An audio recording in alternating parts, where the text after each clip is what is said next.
Are you searching for the best in online black radio? Then go to blacktalkradionetwork.com, helping you filter through the noise. Real talk, black talk.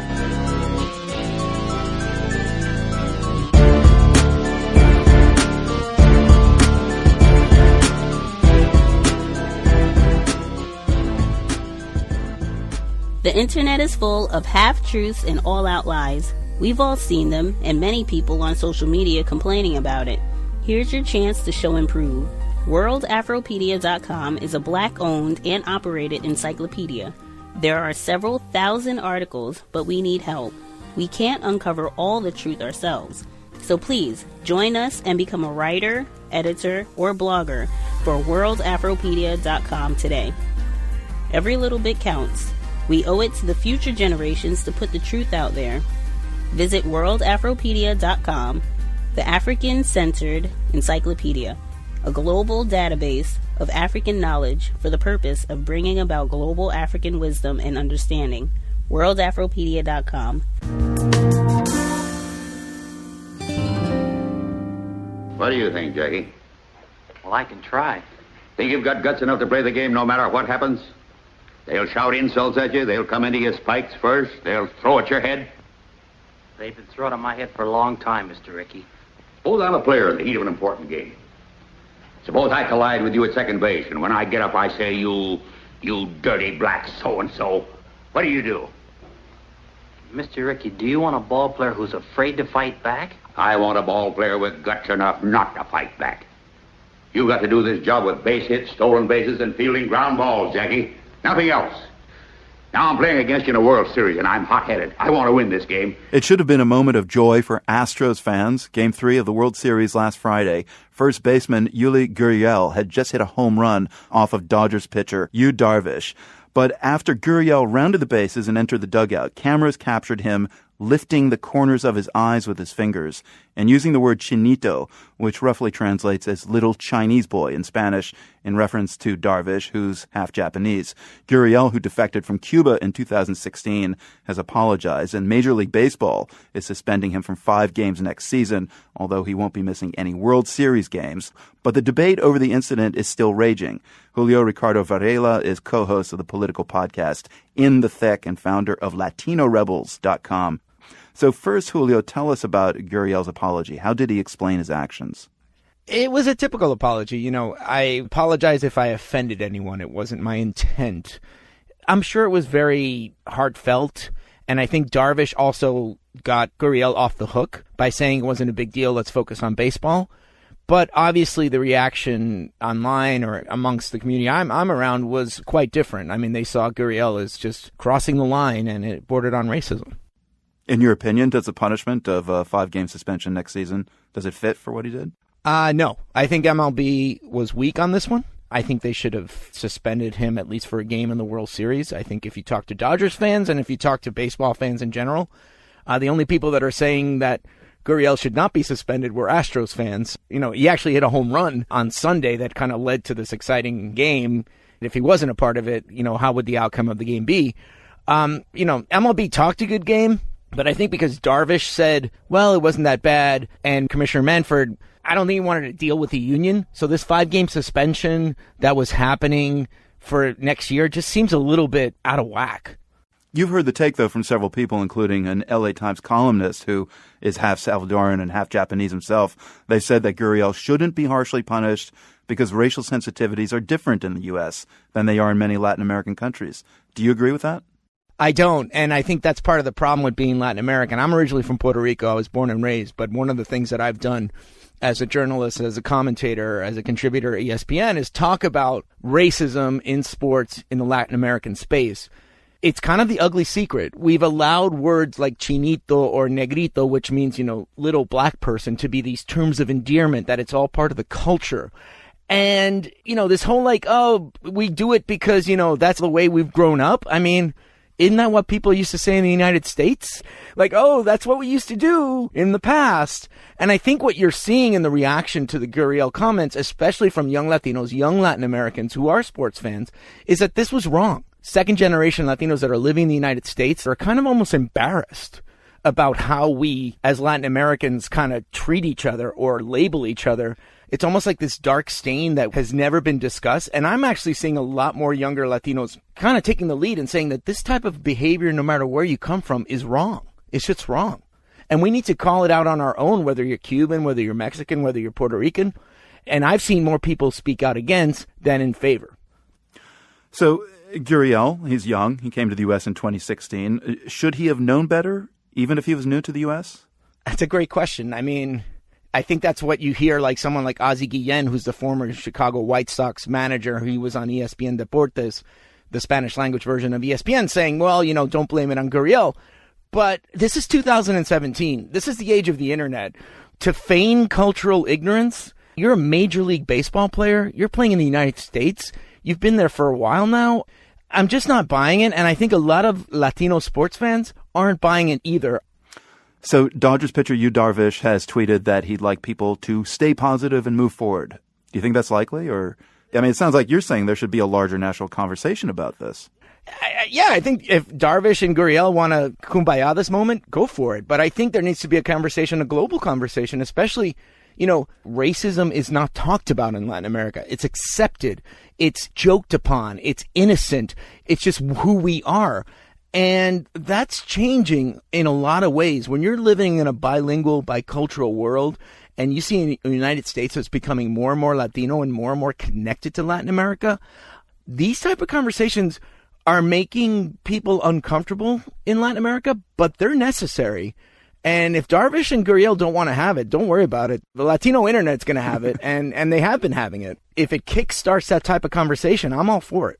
That was Julio Ricardo Varela, founder of LatinoRebels.com. See, every single thing that we are concerned about, every single thing when you turn on the TV tomorrow morning that they will talk about, will all be related to racism, white supremacy as a system. Okay, Donald Trump. I say meet your next president. The Trump administration is offering up to $60 million to help several African nations work together to fight terrorism. The news comes as Congress looks more closely at U.S. military activities in the region following the ambush in Niger this month that killed 4 American service members. NPR's Michelle Kellerman reports. 5 nations, Mali, Niger, Burkina Faso, Mauritania, and Chad, are looking for help as they try to battle extremists from Boko Haram to ISIS and al-Qaeda. The U.S. ambassador to the UN, Nikki Haley, says the U.S. will contribute up to $60 million to help them get organized. We understand the force will need ongoing support and are eager for opportunities to work closely with our partners to make this effort a successful one. But we believe that the G5 force must be first and foremost, owned by the countries of the region themselves. A Democrat on the Senate Foreign Relations Committee, Chris Coons of Delaware, says $60 million is just a start. Our allies in the region are stretched thin. The flood of weapons, the absolute flood of weapons into this region after the collapse of the Gaddafi regime in Libya has profoundly destabilized the region. And these are vast areas. And the U.S., Coons says, needs more than just one tool to respond. Focusing solely on a military means of addressing the instability across the Sahel misses the central role of development and diplomacy along with defense. And Coons worries about what he calls the savage budget cuts by this administration and the lack of clarity on U.S. policy in Africa. Michelle Kellerman, NPR News, the State Department. So this relationship between the United States and France in what is called fighting war and terror in the Sahel comes 6 years after the United States, France, and Britain went into Libya to destroy that country because that country wanted to create the basis for the unification of Africa and an African currency. Last year, President Obama said that going into Libya was the biggest mistake of his presidency. This is how people in Tripoli are getting their drinking water, drilling through pavements to access underground wells in a desperate search for supplies. The situation we're in now is affecting the entire city. No water means no electricity. Tenants can't pray without water. They can't go to the bathroom. They can't do anything, not even drink. The problem is that the government does nothing. So now we are digging for water as a temporary solution. Earlier this month, water supplies were cut to households for urgent maintenance work. To make matters worse, an armed group then sabotaged Tripoli's drinking water infrastructure. Engineers are working hard to repair it, but a lack of investment and a shortage of spare parts means progress is slow. 6 years since the death of Muammar Gaddafi, Libya remains divided and devastated. The country is plagued by internal fighting and financial collapse. The water shortage is another challenge for the UN-backed Government of National Accord based in Tripoli. It's already dealing with a failing health service, spiralling inflation and public sector strikes over pay. People are demanding solutions to their worsening living conditions. The head of the Water Resources Authority says he needs more money from the government if things are to improve.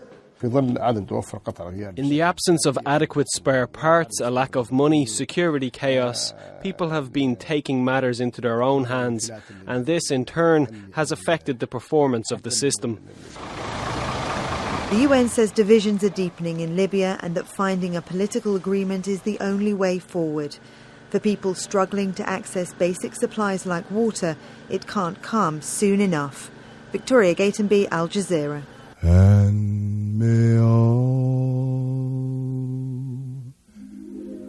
your Christmases be white.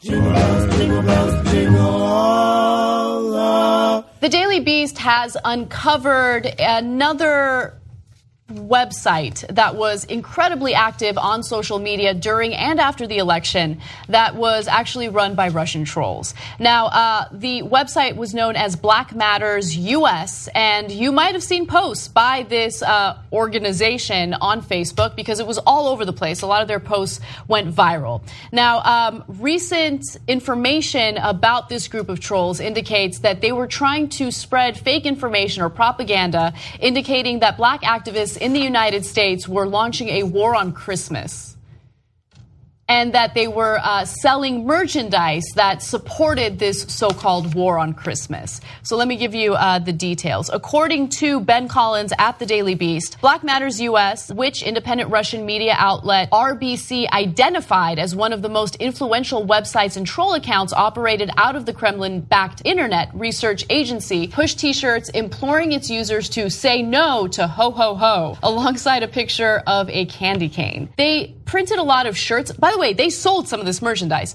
They printed shirts that made no sense. I'll give you another example. One said, "Dear cops, don't shoot, suck." Which it reminds me of the shirts I used to see in Turkey when I was growing up, like in the 1970s. And they were trying to copy like the Los Angeles Lakers, but they didn't know what they were doing. And so it would be like the Los Angeles Suckers. Yeah. The Los Angeles Luckers. Right? Yes, Adidas. Oh yeah, but the Adidas is done on purpose to try to trick people. Yes. But the rest is just clownorama. Yes. And they're doing a troll farm here, but they didn't bother doing any research, so they're like, and they don't apparently or hire anyone that actually speaks fluent English. So, but they also said the racist things too, but we'll get to that. Yeah, so I'll give you another example. A sweatshirt sold by Black Matters U.S., its holiday store, said boycott Christmas, black don't need white Xmas. And by the way, these are apparently still available for nearly $40. But now people are going to buy it like for shtick, you know? Like JR always wears the t-shirts of guys who were on teams for like 13 seconds. Like you could barely get them. Now this is going to be like a collector's item. Black don't need white Xmas. Oh, is that what black says? Yeah, there was one that said thug life, and the imagery included handguns and Christmas trees. Yeah, and so let's get to the Russian government and whoever's paying for this and their racism. So they have a Black Christmas only, and there's a gun in a stocking. Why would black Americans want to buy that? Like, oh yeah, Black Christmas is where we shoot people. Okay, and then there's a thug life reference. And then they suggested that African Americans boycott the holiday because, quote, you can't afford it. I'm not sure that any of this actually appeals to African Americans, which, by the way, actually I am sure, because it didn't. None of this stuff sold, and it didn't work. But the attempt to divide us based on race is really, really disturbing. So what's interesting about this particular campaign that they launched was both how unsophisticated and in some ways sophisticated it was. Because these Russian trolls were obviously aware that every holiday season there is this nonsense talking point from the right in regard to a war on Christmas. There's a war on Christmas in the United States. There's no war on Christmas. If someone says happy holidays, it's not the end of the world, right? But they apparently knew that, and so they utilized that talking point as a way of driving a further wedge between races in the country. And so you're right, Cenk, this particular campaign didn't seem to work as much as other campaigns that were launched by these Russian trolls. But I do want to go to a pretty great ABC video, ABC News video on this topic, because they focus specifically on Black Matters U.S. and some of the other strategies that they utilize. Take a look. Hey, Black Matters U.S. Hey. A stunning claim tonight about just who's behind the group promoted in this music video, Black Matters U.S. Congressional investigators say Black Matters U.S. was actually set up by the Russians during the 2016 election to stir up racial tensions. It's not fair. I don't think it's fair. Black Matters. The St. Louis rapper who wrote the music for the video says he got Instagram messages from people he did not know asking him to write a song dealing with police brutality. I had no clue that it was Russian or anything like that. No, sir. It messed me up. All part of a sophisticated campaign that included Facebook ads, Twitter posts, and efforts to organize at least 2 big rallies, one against police brutality. U.S. investigators believe it was directed from this so-called troll factory in St. Petersburg, Russia. It's a way to suppress votes and stoke fear, a level of sophistication that I don't think we appreciated at the time. So they would also utilize, Black Americans for some of these campaigns and make it seem as though what they were doing was good or legitimate. So, anybody still think that the Russian government is perfectly innocent and there's no proof? There's no proof. How much proof do you need? If you hear anybody saying that, they are being purposely blind. And not the Russian people, but the Russian government wants to tear us apart. They want to tear us apart politically. They want to tear us apart racially. I'm not a right winger. I have no. In the old days, when the right wingers had this weird distaste of Russia, right, back from the old Soviet Union, the communism. Oh, the commies. I'm not in that camp. I'm not in the left wing camp that has this weird love affair with Russia. I don't know why you have a love affair with Russia. It's led by a dictator that has destroyed and pulverized democracy in Russia, that murders journalists. I don't know why anyone who's a progressive in their right mind would want to defend the Russian government. Are you a lunatic? Okay, now that doesn't mean I want to go to war with Russia. Okay, no, that is not a natural conclusion to I can't stand the Russian government. But for Putin, who authorized all these campaigns, anyone who defends him in America is nuts. I don't get it from a progressive point of view. I don't get it from a right-wing point of view. The right-wingers are now so smitten with their dear leader, Trump, says Trump loves Putin because Putin probably bailed him out of more bankruptcies. And now you want that corruption is what you support? Okay, you're an idiot. Okay, so look at what they did. Look at what they did. They're trying to tear us apart and get white people to hate black people and black people to hate white people in this country. So fuck Putin and all of his attempts here. Now, that doesn't mean that the consequences of that are, whether it's war or anything else. Look, Mueller's doing his investigation. That's a separate issue. Let him do the investigation, see what he finds. If he finds connections, let him prosecute that. If he doesn't, then we don't get to prosecute it. I understand that the U.S. also does propaganda. I understand that the U.S. historically has done some terrible things in foreign countries. I'm not in favor of that. Right. And we talk about those things and we criticize those things as well, including, when the JFK documents were released, a portion of them, what type of propaganda, not just propaganda, what the CIA was planning on doing to Cuban refugees in South Florida just to drum up support for invading Cuba. Like, we criticize those things all the time as well. But that doesn't vitiate what Putin is doing right now. You can think those things at the same time. What the U.S. government did was bad, and what the Russian government is doing today to rip us apart is terrible. So, fuck Putin. I just want to be absolutely clear about that. I want to be a cop.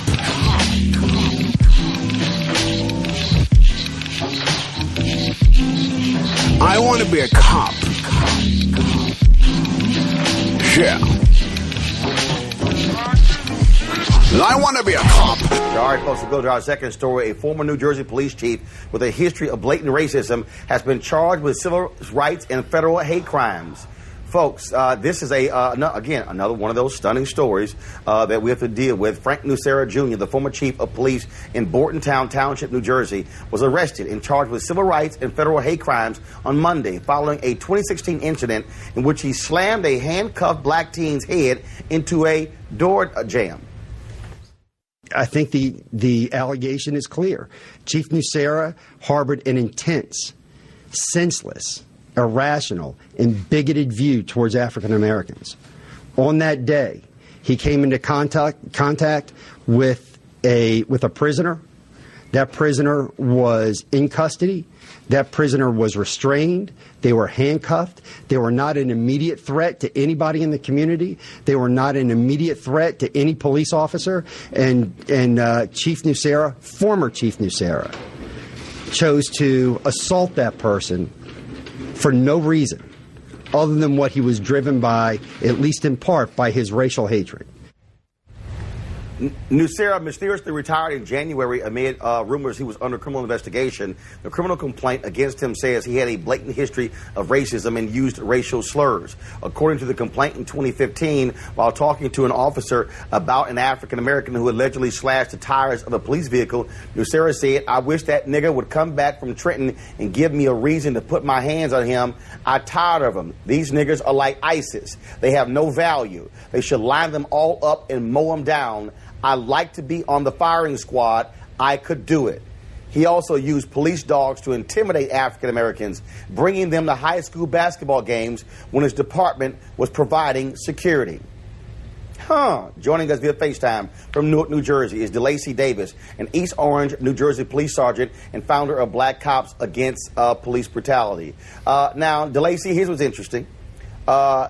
You won't see folks like David, you won't see of course, the sheriff out of Milwaukee County who loves running his mouth on David Clark, running his mouth on Fox News about cops like this. You won't hear any of these Blue Lives Matter people say anything about this police officer, but this is what black folks have been talking about for years. This is what Black Lives Matter is going after, and you will never hear Jeff Sessions or Donald Trump or Mike Pence say anything about this kind of cop. And this is what black folks always been talking about. Absolutely. First, let me just correct. I'm retired from East Orange 20 years. But this is why we started Black Cops Against Police Brutality and a part of the National Coalition of Law Enforcement Officers for Justice, Reform, and Accountability. This is rampant in law enforcement. While some of my colleagues do not want to acknowledge that this is the behavior and the attitude of many of our counterparts in law enforcement, I've always said, and you've heard me say, Roland, that organizational culture of law enforcement is white, male-dominated, racist, sexist, homophobic, and then you might find the good cops. What frightens me in this matter is that he's got 34 years of service. His son is still a sergeant on that police force. I commend the officer who recorded him secretly for 1 year, but he's been there 34 years. Where is everyone? So imagine what he had been doing all of these years. Absolutely. Destroying lives. And this is why it's important and incumbent upon us to continue to speak up. This is why what Kaepernick started in the NFL is important. This is why it's critical that black people and people of goodwill and consciousness all across this country speak up and speak out, because it's prevalent. It's ingrained. I mean, this is Jim Crow all over again. And with number 45, dog whistling to everyone out there, folks believe now it's time to see how outrageous can I be while under the color of this uniform and this badge because I'm going to be protected at the highest levels of government. And I'm quite sure you have the people who will say, oh, this is an isolated incident. This is the guy who was the police chief. He was over this department. Absolutely. It's an isolated incident because we caught it on audio recordings. If it wasn't caught, then they'd say it didn't happen at all. These are just folks crying wolf. But the fact that you have the unmitigated gall to want to line up African Americans and gun them down and articulate that. The greater concern is all the people that he's trained who've come along, and we know that of the vast majority of these 18,000 police departments in this country, most of them are small little departments like that one, and that's a concern because generally, even when they're charged with something, not in this case, but usually when they're charged, they leave one little department and take their venom to another one. All right, DeLay C. Davis, we certainly appreciate it. Thanks a lot. Thank you, Roland.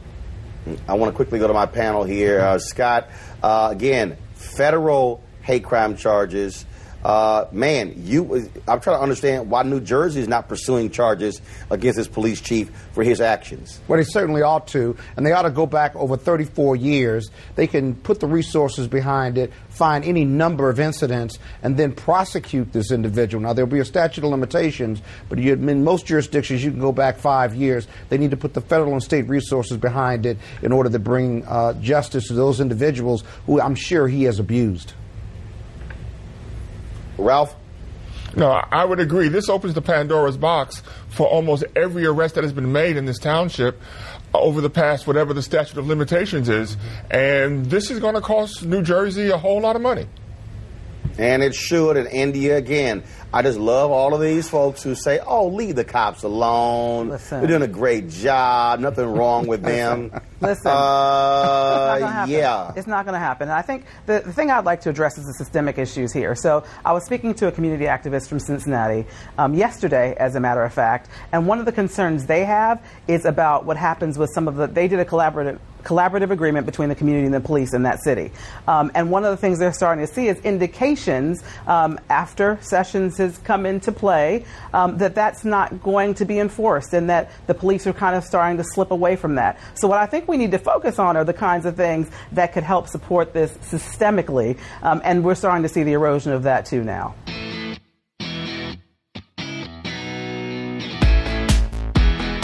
Seattle's a great place to visit because it has, I guess you could say, a little bit of everything, but I like to think of it as a lot of everything. Supporters of Nikita Oliver say her run for mayor was a thrilling ride. She was the local favorite in South Seattle. Supporters say Oliver's loss in the primary isn't the end of their movement or the People's Party, but they're less enthusiastic about the current race between Jenny Durkin and Carrie Moon. KUOW's Amy Radel reports. Marcus Green is the founder and editor of the South Seattle Emerald. He knew lawyer and artist Nikita Oliver through his coverage of the movement against a new youth jail and other issues. He recalls bumping into her one day when they were both working with students at Franklin High School. She said, I might have an exclusive for you real soon. And I said, oh, really? Soon after, Oliver announced that she was running for mayor under the banner of the People's Party. Green says Oliver's run brought new people into politics. He compared the joyful atmosphere at her campaign launch to a religious revival. I'd never seen any kickoff with that level of excitement and exuberance. And, Washington Hall was just packed with, a variety of different races. It was intergenerational. Activist Karen Toring, who moved to Seattle in 1999, says she saw years of social justice organizing coming to fruition in the founding of the People's Party and Oliver's candidacy. I had a lot of hope. I really believe that Nikita really had a really good chance because I knew how many volunteers she had on the ground. I knew the way that she was mobilizing. I was in conversations with people that I'm not normally in conversations with who were voting for her. Even in my own neighborhood, right, there were Nikita signs in yards, and I was like, whoa, this person? And Toring says she was excited to support Oliver. One of the things that I did was made the largest political contribution that I've ever made, and that felt very empowering. Toring says in the past, she often felt like political parties wanted to use African-American voters for their own ends. She feels betrayed by Trump and Clinton voters in 2016. I don't know how to say this, I feel like white women failed me, and I haven't been able to trust them ever since. Now, Oliver's supporters are facing a choice between two white women for mayor, Carrie Moon and Jenny Durkin. And Marcus Green says the mood among Oliver's supporters is a lot different. I probably ranges from despondency to obligation, meaning that, okay, well, this is democracy. Democracy is messy, and a lot of times you don't always get what you want. Much of Oliver's support in South Seattle has flowed to Carrie Moon in the general election, but there is a sense of resignation. Josiah Wirtz co-owns Cafe Red, a coffee house next to Othello's light rail station. He endorsed Oliver in the primary, but now there's a Carrie Moon sign in his window. We're not necessarily excited that Moon is our candidate over Oliver. However, we do feel that this is really our last chance to create a more equitable Seattle before it really just does become a new San Francisco. Oliver supporters say they will keep working on the issues that fueled her run. They see the choice of Kirsten Harris-Talley to fill Tim Burgess's place on the Seattle City Council as one small victory for the People's Party. And Turing says despite feeling tired, she will not sit out the election because people died for her right to vote and the ballot comes right to her house. If you are not voting and that ballot is sitting there on your dining room table or your side table or wherever you put your mail, then I just want to spank you. I do. I just want to spank you. So don't forget to vote by November 7th. I'm Amy Radel, KUOW News. I don't want us to lose sight that things are getting better. Each successive generation seems to be making progress in changing attitudes when it comes to race. Doesn't mean we're in a post-racial society. It doesn't mean that racism is eliminated. But, when I talk to Malia and Sasha, and I listen to their friends and I see them interact, they're better than we are. They're better than we were on these issues. And that's true in every community that I've visited all across the country. I was coming from a class and I heard some person in a corner say the N-word, and I turned to tell him not to say that. And then this happened. You're looking at a photo of a 14-year-old Dublin High School student who says she was assaulted on campus by a white male student who objected to her asking one of her friends to not use the N-word. Nigga! She asked not to reveal her identity. I told them that that language was very inappropriate, and so I said that I would go report this to a campus supervisor or somebody with authority that would tell them all this is wrong. But before she could do that, I get grabbed by another student that was defending the person that said the N-word. Justice would be expelling the young man from campus. Justice would be having that young man removed from the school. The victim's parents say that they want the Dublin Unified School District to make that happen because it's a violent crime. She had to defend herself. And she didn't fight back per se because she chose not to, thought that might not be the best thing to do. But there's an element of fear there because I know she's still hurting. I would like there to be a no-tolerance policy on using the N-word. I don't care what color the student is. Officials here at the Dublin Unified School District say language that degrades racial identity is not tolerated. It's not tolerated in Dublin schools, and we address each issue when it comes up on a case-by-case basis. Now, while student privacy prevents officials here at the Dublin Unified School District from commenting on a student being involved in a fight or using the N-word on campus, officials here did say that it would take some prior history of a student doing either of those two things to be expelled from school. I want the school to remove this student from campus because he may repeat this action again, and it may not be to me, but it could be to somebody else. In Dublin, Hazik Madyoun, Crown 4 News. As your body grows big, your mind must flower. It's great to learn, 'cause knowledge is power. It's Schoolhouse Rockin', the chip off the block of your favorite schoolhouse rock. On the morning of October 19th, I was made aware about 6:45 in the morning from a close friend. So she called me and said, have you seen what has been posted again? And I said, I don't know what you're talking about. I was getting ready to get the kids to the bus, and she said, he's on video saying he's going to kill the people on his list. On October 9th, which was a Monday, the kids were off school, but I was made aware on the night of the 8th that there were photos and a video of a boy in my son's school in the same grade, and he was posting things with the N-word and changing words to songs to use the N-word. I'm tired of no niggers today. Worries.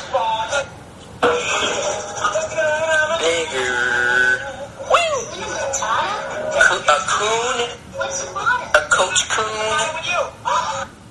When we first spoke of it, he said, Mom, I know that he's the one that's got the problem. I know that he's the one that has the issue, and it's not about me. I first spoke with the principal in regards to the matter and set an appointment to sit and speak with him with my son's father on the morning of the 12th. His father and I went in, and the superintendent of schools was also there, and there were police officers there. At that point, they explained that the boy was not in school, but because it involves a juvenile, there's not a lot of information that they can share. In the course of the days that he was off, I guess he was home unsupervised. He still had access to all of his social media and started posting more accounts. And this time he was calling my son out by name specifically.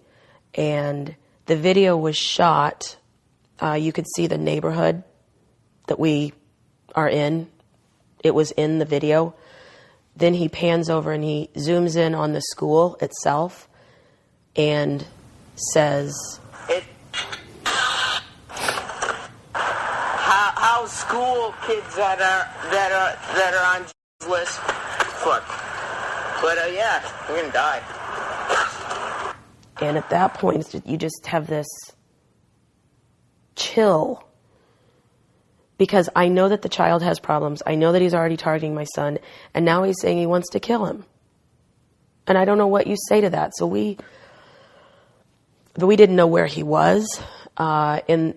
Within a matter of a couple of hours, there was another video posted where it showed this boy with a rifle. This is my rifle! In his home. So now I know that he actually has a way to do this.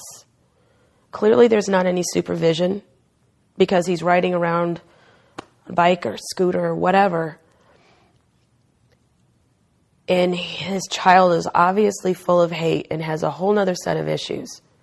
But at this point, you're talking about killing my son. And I know that you know where we are because you're in our neighborhood and around our neighborhood. You zoom into the school. It was very calculated. And at that point, it was about safety. We didn't, at that point, know where he was. They put the school on a soft lockdown. And I got my children and we left for another home of ours. That's when my son, that's when I think it hit him he just said, Mom, why? I was sitting at the kitchen table and he said, why? I don't even know him. This boy isn't somebody who had been in the school district before. So I said, walk me through what happened. He said, we were at lunch and one of the boys had him come over and sit at our table, and he immediately started calling him the N-word, telling him he's his slave, telling him he's going to buy him in 2 weeks. It's disturbing. It literally boils down to the color of my son's skin. He didn't know him, had never, been at I don't know, an activity with him or anything. Did not know him. Didn't even know, at that point, didn't know his last name, because it's a very large school district. I think that's when it really hit. I think he tried to put on a brave face, but, you know, then the concern became, what are the kids in school going to say? And what's going to happen now? I don't know that I'll ever forget the look on his face when he said, why? And it was sadness, it was fear, it was confusion, it was maybe not wanting to recognize the real reason is the color of his skin, and that's not right. So there's a lot of pain and confusion involved. You know, kids, I don't know. I don't want him to be angry. Nobody wants that for their kid, because some of his innocence is gone. And that makes me sick. You know niggas die for equal pay, right? You know when I work, I ain't your slave, right? You know I ain't shucking the job and then high-fiving. You know this ain't back in the days, right? Well, I can't tell how the way they killed Freddie Gray, right? New at 11, College of Charleston students are speaking out against Halloween costumes being called racially insensitive. Those costumes appeared in an online post showing several young people in those costumes, one of them being called out as a College of Charleston student. Our Alexis Simmons live in downtown Charleston from the college. Alexis, what do they have to say after seeing these photos? Lisa and Raphael, I spoke with some students, a part of the Black Student Union here, and they say this isn't the first time they've seen offensive Halloween costumes on campus. They're also calling for the College of Charleston to expel the students that they believed are involved. These photos of Halloween costumes posted on social media are being called racially insensitive by the president of the College of Charleston. They show one person in a prison jumpsuit with the name Freddie Gray on the back. First initial thought was, wow, this is very dehumanizing. Like, the black body doesn't mean much to, white people, because that's, time and time again, that's who we are constantly trying to let know that we do matter. Freddie Gray died in Baltimore police custody. His death raised questions about police brutality, but charges were later dropped against the officers involved in the case. Lameza Clarkson is the Black Student Union president at C.O.W.S, and Bria Dantzler is the founder of an outreach organization that serves as a voice for times like this. I can't really sit back and believe that people don't know what they're doing when they do it. So it's really distasteful to see things like that. I think it's very disheartening to see things like that. BSU says the photo of the student with the Freddie Gray jumpsuit attends C.O.W.S, and the photo was taken by a C.O.W.S student, while the person who uploaded the photo says the other students are from schools in Baltimore, and the person in the Freddie Gray costume recently graduated from a school in that area. This other photo shows a young man with the N-word written on his back, and this photo shows two people dressed in jumpsuits. The text reads, N-word broke out. It's terrible that it's at the school I go to, so, you hate to see it anywhere, but especially somewhere here. This is something really important. If you're not offended by the situation, you are a part of the problem, and we want to make you aware of what's going on and that it's happening right here. And the president of the College of Charleston released a statement saying that he was disappointed that something like this was associated with this campus. He also said that it's very painful to many people. He also went on to say that they are investigating the situation, and this is the word, they determined that if the student code of conduct or any other policies were violated, that they will take appropriate action. And I've spoken with some students who say they will keep fighting for this college to take action. I am live in downtown Charleston. Alexis Simmons, Live 5 News.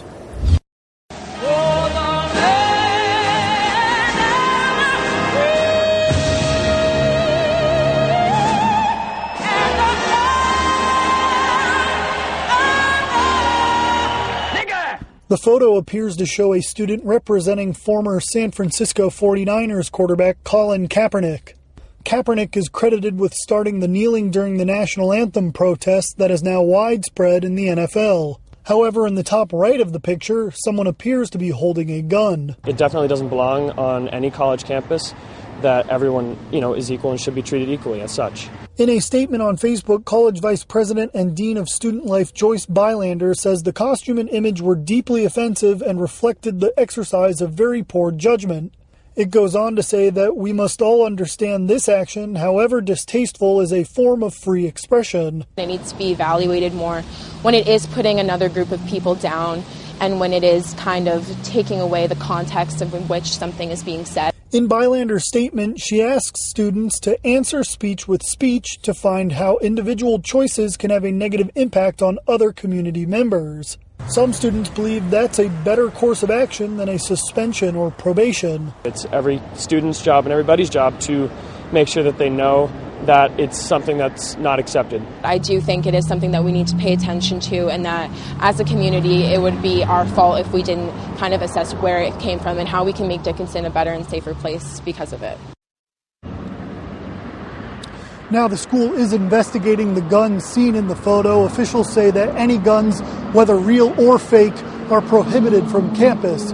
Reporting live in Carlisle, Cumberland County, Jack Ebel, Fox 43 News. Carry me back to old Virginia. There's where the cotton and the corn and taters grow. There's where the birds warble sweet in the springtime. There's where this old darkest Harlem longed to go. The assistant football coach at Short Pump Middle School is no longer on the job. This after the uproar over that offensive locker room video. NBC 12 first broke this story, and we've been following it for more than a week. As more details are surfacing, we've now uncovered a claim of yet another racially charged situation in that same locker room weeks before the controversial Snapchat video. Tonight, only on 12, Brent Solomon speaking with a parent whose son was kicked off the team as a result. Brent, what have you learned? Kurt, tonight I can tell you, first of all, that assistant coach parted ways with the district one day after school officials learned about that offensive video. And tonight, a parent of a former football player tells me she believes action should have been taken sooner. Where was the supervision is what I asked for. Like, why? Where was it? Addressing the Henrico Board of Education, parent Amelia Finn has serious concerns about Short Pump Middle School. So I caught up with her Monday to discuss them. They had a kid literally going up to people and say, I dare you to say the N-word. I dare you to call me the N-word. I dare you to call me the N-word. Apparently that kid wasn't even of color, so I don't know, what the point was. She says her son, a football player at the time, gave in. I was like, why? He said, well, I did. I said it. What can I say now? One night after a football game, she was told it happened again, this time leading to a black player punching her son in the face. A racially charged fight unfolding in the same locker room 2 weeks before the offensive Snapchat video. I want supervision. I want the school to acknowledge that they are responsible for not picking up the fact that there was stuff going on in the locker rooms when they shouldn't have been when they should have had adults in there. NBC 12 has learned an assistant coach is now gone and players are no longer allowed in the locker room without an adult. Last week, the superintendent weighed in on the locker room behavior that NBC 12 was the first to tell you about. The behavior has been described by some as horseplay, some as bullying, some as criminal behavior. But regardless of how you describe it, it's unacceptable. Finn's son is now sitting the rest of the season off of the team. I don't teach my kids that they get to be better than you because of the color of your skin or that you're better than them. Back live now tonight, a district spokesperson tells me he's looking into that fight you just heard about. Meantime, I can tell you that the assistant football coach was only with the school for 5 weeks. Live in Short Pump on your side, Brent Solomon, NBC 12. So how's the college responding to this incident? We're having a race forum. And what's that? A forum on race. so we can discuss the incident and the surrounding issues of race. So the usual lip service. No comment.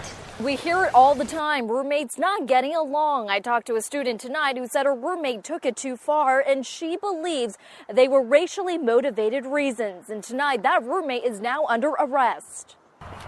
Kind of felt unwanted and like she was giving off vibes. Chanel Rowe is a freshman at the University of Hartford. She says since day one, she felt ignored by her roommate. It was until October 17th when Chanel was in the process of moving out at night when she bumped into her roommate. She asked me if I was moving out, and I simply said yup. And she made a face and said okay, and then I seen her pick up her phone and like automatically just start texting. Minutes later, Chanel says she was approached by one of her RAs who informed her of something disturbing. These pictures allegedly posted by her roommate all over social media, with captions taunting at her. Rubbing bloody tampons on my things. So like she posted pictures of like my Steve Madden bag that I've been sleeping next to the whole time on my bed, with blood stains on it. There was also this video that appears to show her roommate opening up her coconut oil.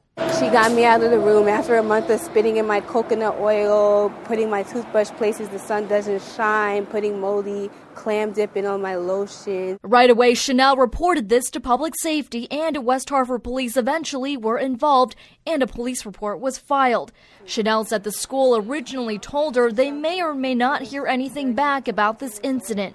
On October 18th, Chanel was asked to sign a no-contact agreement, meaning she would have no communication with her roommate, but she says the school also threatened to remove her from campus if she was caught talking about what happened. I'm sharing my stuff with her, and I don't have a problem. Frustrated at how this was handled, Chanel took her story to Facebook Live Monday afternoon.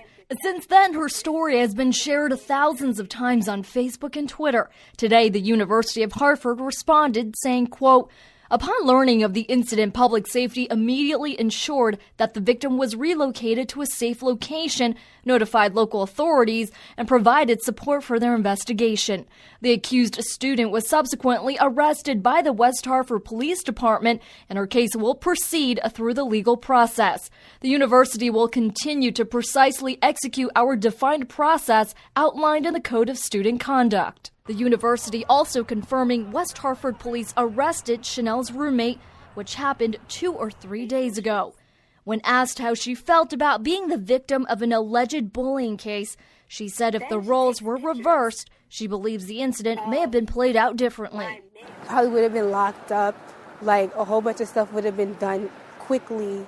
Chanel told me she had been informed her now former roommate will be going through a student conduct hearing and a court case proceeding will begin. And you can expect more on this story as more updates come in.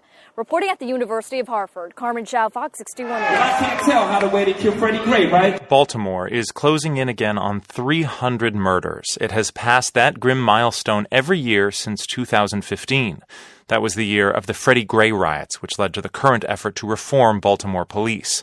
The unrelenting carnage in the neighborhoods has eroded residents' faith in the kind of police reforms that have been pushed in big cities since Ferguson. NPR's Martin Costi has our story, which includes some strong language. Kenji Scott is a minister and a community activist. He's riding through his neighborhood in Baltimore's Northwestern District. See, homicide right there. See that? Yeah. Right there. Scott's pointing out some balloons tied to a lamppost. It's a memorial. Other murder sites are unmarked, but he has them memorized. Man was killed right there in the middle of the street by that tree. There's 2 people killed right there.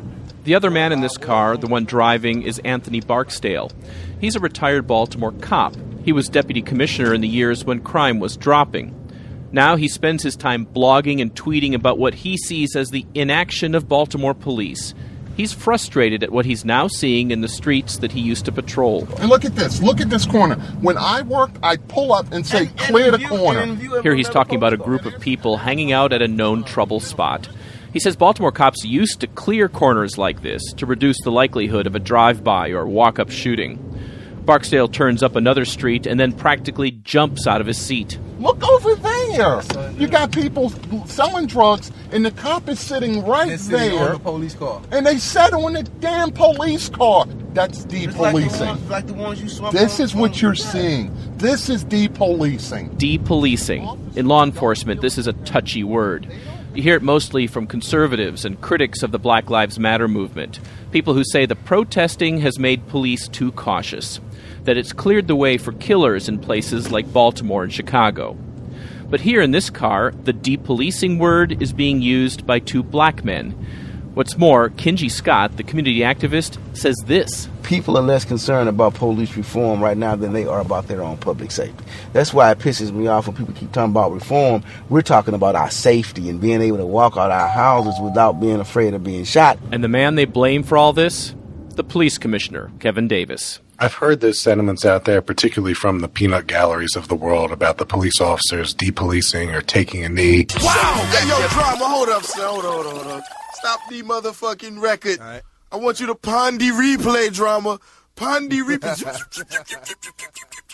Let's give him one more chance, man. Run that shit the fuck back. I've heard those sentiments out there, particularly from the peanut galleries of the world, about the police officers depolicing or taking a knee. Davis, who's white, is the face of the police reform process in Baltimore.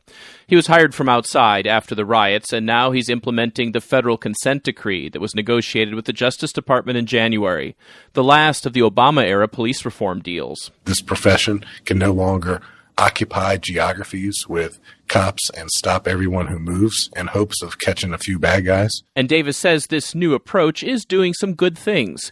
There are fewer complaints now about excessive force and fewer shootings by officers. But reform also faces some serious headwinds. Rank-and-file cops are still angry about the failed prosecution of 6 officers connected with the in-custody death of Freddie Gray. There's tension with the union and fallout from new police corruption scandals. Still, the greatest challenge to reform is the stubborn murder rate. It's a tension that Davis recognizes. Just like people don't want to see dead bodies on their streets and they don't want to see drug dealers on their corners, they also don't want to be mistreated by police officers. They also don't want their sons and grandsons being pulled out of the car and arrested for contempt of cop offenses. So we have to do both. The thing about this debate in Baltimore and in other big cities like New Orleans and Chicago is that everyone agrees on the big picture goals. Police should be respectful and act constitutionally. The arguments come when you talk about specific tactics in specific places. Say the old Baltimore practice of clearing corners. When they saw the police, it was just, okay, it's time to leave. That's Sean Schuler, also a resident of the Northwestern District, recalling how corner clearing used to work as opposed to now when the cops show up. They pull up and you still got 20 people sitting there. Is that bad or good? It's bad. Why? It's bad because if you letting all these guys standing around, that means more things is going to happen. So as soon as the officer pull off, it's going to be a shooting. Schuler is black and he wants police to be respectful. For example, he didn't like the way plainclothes cops here used to jump out of cars to harass people in the neighborhood. But given how bad things are right now, he thinks some of the old tactics do make sense, even if they run afoul of the federal consent decree. Martin Costi, NPR News, Baltimore. I don't know if you may have played it or not, about the 11 City of Miami firefighters / employees who were first suspended.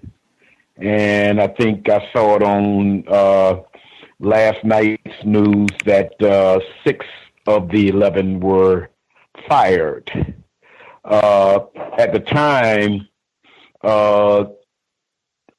I was just reading it because I had the sound down at my attempted mother's residence.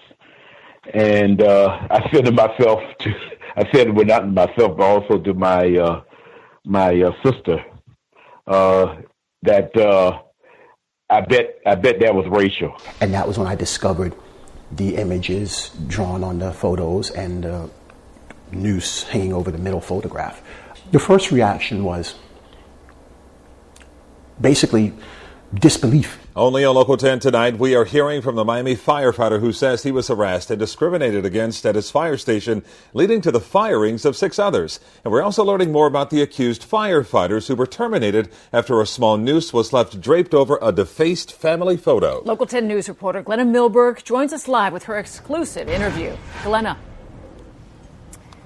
Calvin and Lori, Robert Webster is a lieutenant here. Station 12 is right in the neighborhood where he grew up. He is a 17-year veteran of the fire department.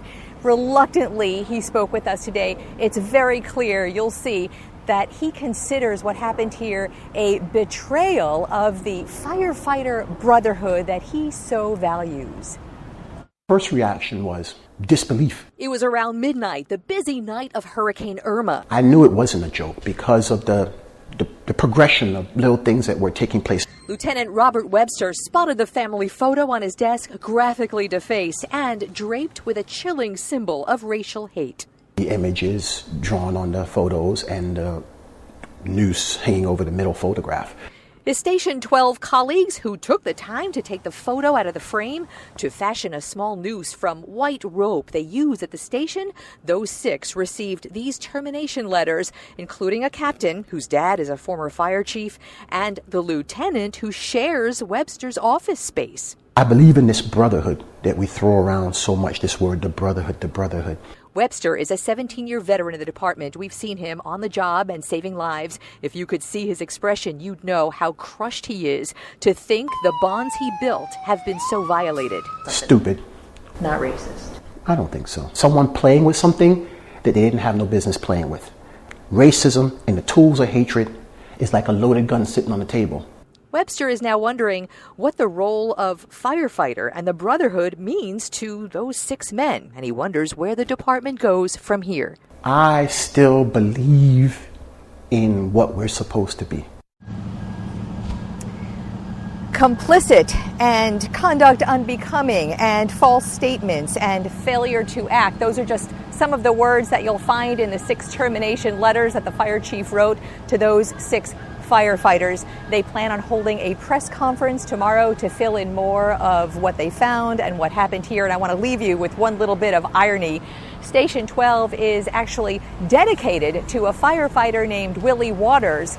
Willie Waters was Miami's first hire as an African-American firefighter.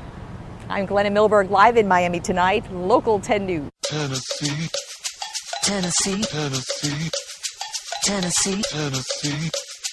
Tennessee, Tennessee, Tennessee. I just got back from Shelbyville, Tennessee. It's a town of 20,000 people not far from Nashville. And on Saturday, it was the site of a White Lives Matter rally. White nationalists and neo-Nazis put it together. This isn't new. There have been quite a few of these events lately. There was the deadly standoff in Charlottesville and the confrontations in Gainesville, Florida, and Berkeley, California. And we wanted to explore where these powerful emotions are coming from. So we covered this rally a little differently. We spent time with 2 people in Shelbyville Saturday as all this played out. Let me take you to 2 scenes, less than a mile apart. One was a white brick building with a sign on the window, "Fresh tortillas here." Would you like to come into the store? Yeah. Okay, just, thank you very much. This is Gonzalez Tortilleria. The owner, Miguel Gonzalez, brought us into the room where it all happens. 3 women were pushing a mountain of dough through a machine. Miguel and his team got here earlier than usual. That's because this wasn't a normal day. He wanted the tortillas made so he could get his staff home by mid-morning. They were on edge about what was about to happen in their town. Today we start at 5 o'clock in the morning. Wow, why so early? Well, some of my co-workers, if they don't feel confident to be here later on, I respect their decision to go home and stay with their family. I cannot convince them that everything's going to be safe. Miguel's employees are part of the diverse community in Shelbyville. It's predominantly white, there are many immigrants, and the community's become a welcoming place for new refugees. This is one reason the White Lives Matter groups decided to descend on Shelbyville. Now, Miguel, for his part, is 63. He came to the U.S. in 1972. He worked in GM plants for years in California. He became a citizen, eventually moved to Tennessee, and started this business. He said the U.S. has given his 6 kids a lot of opportunity. You're proud of this country right now. I am. All my kids are. I got a son who worked for the sheriff department here in Shelbyville. I have a son who joined the army. He went to Afghanistan.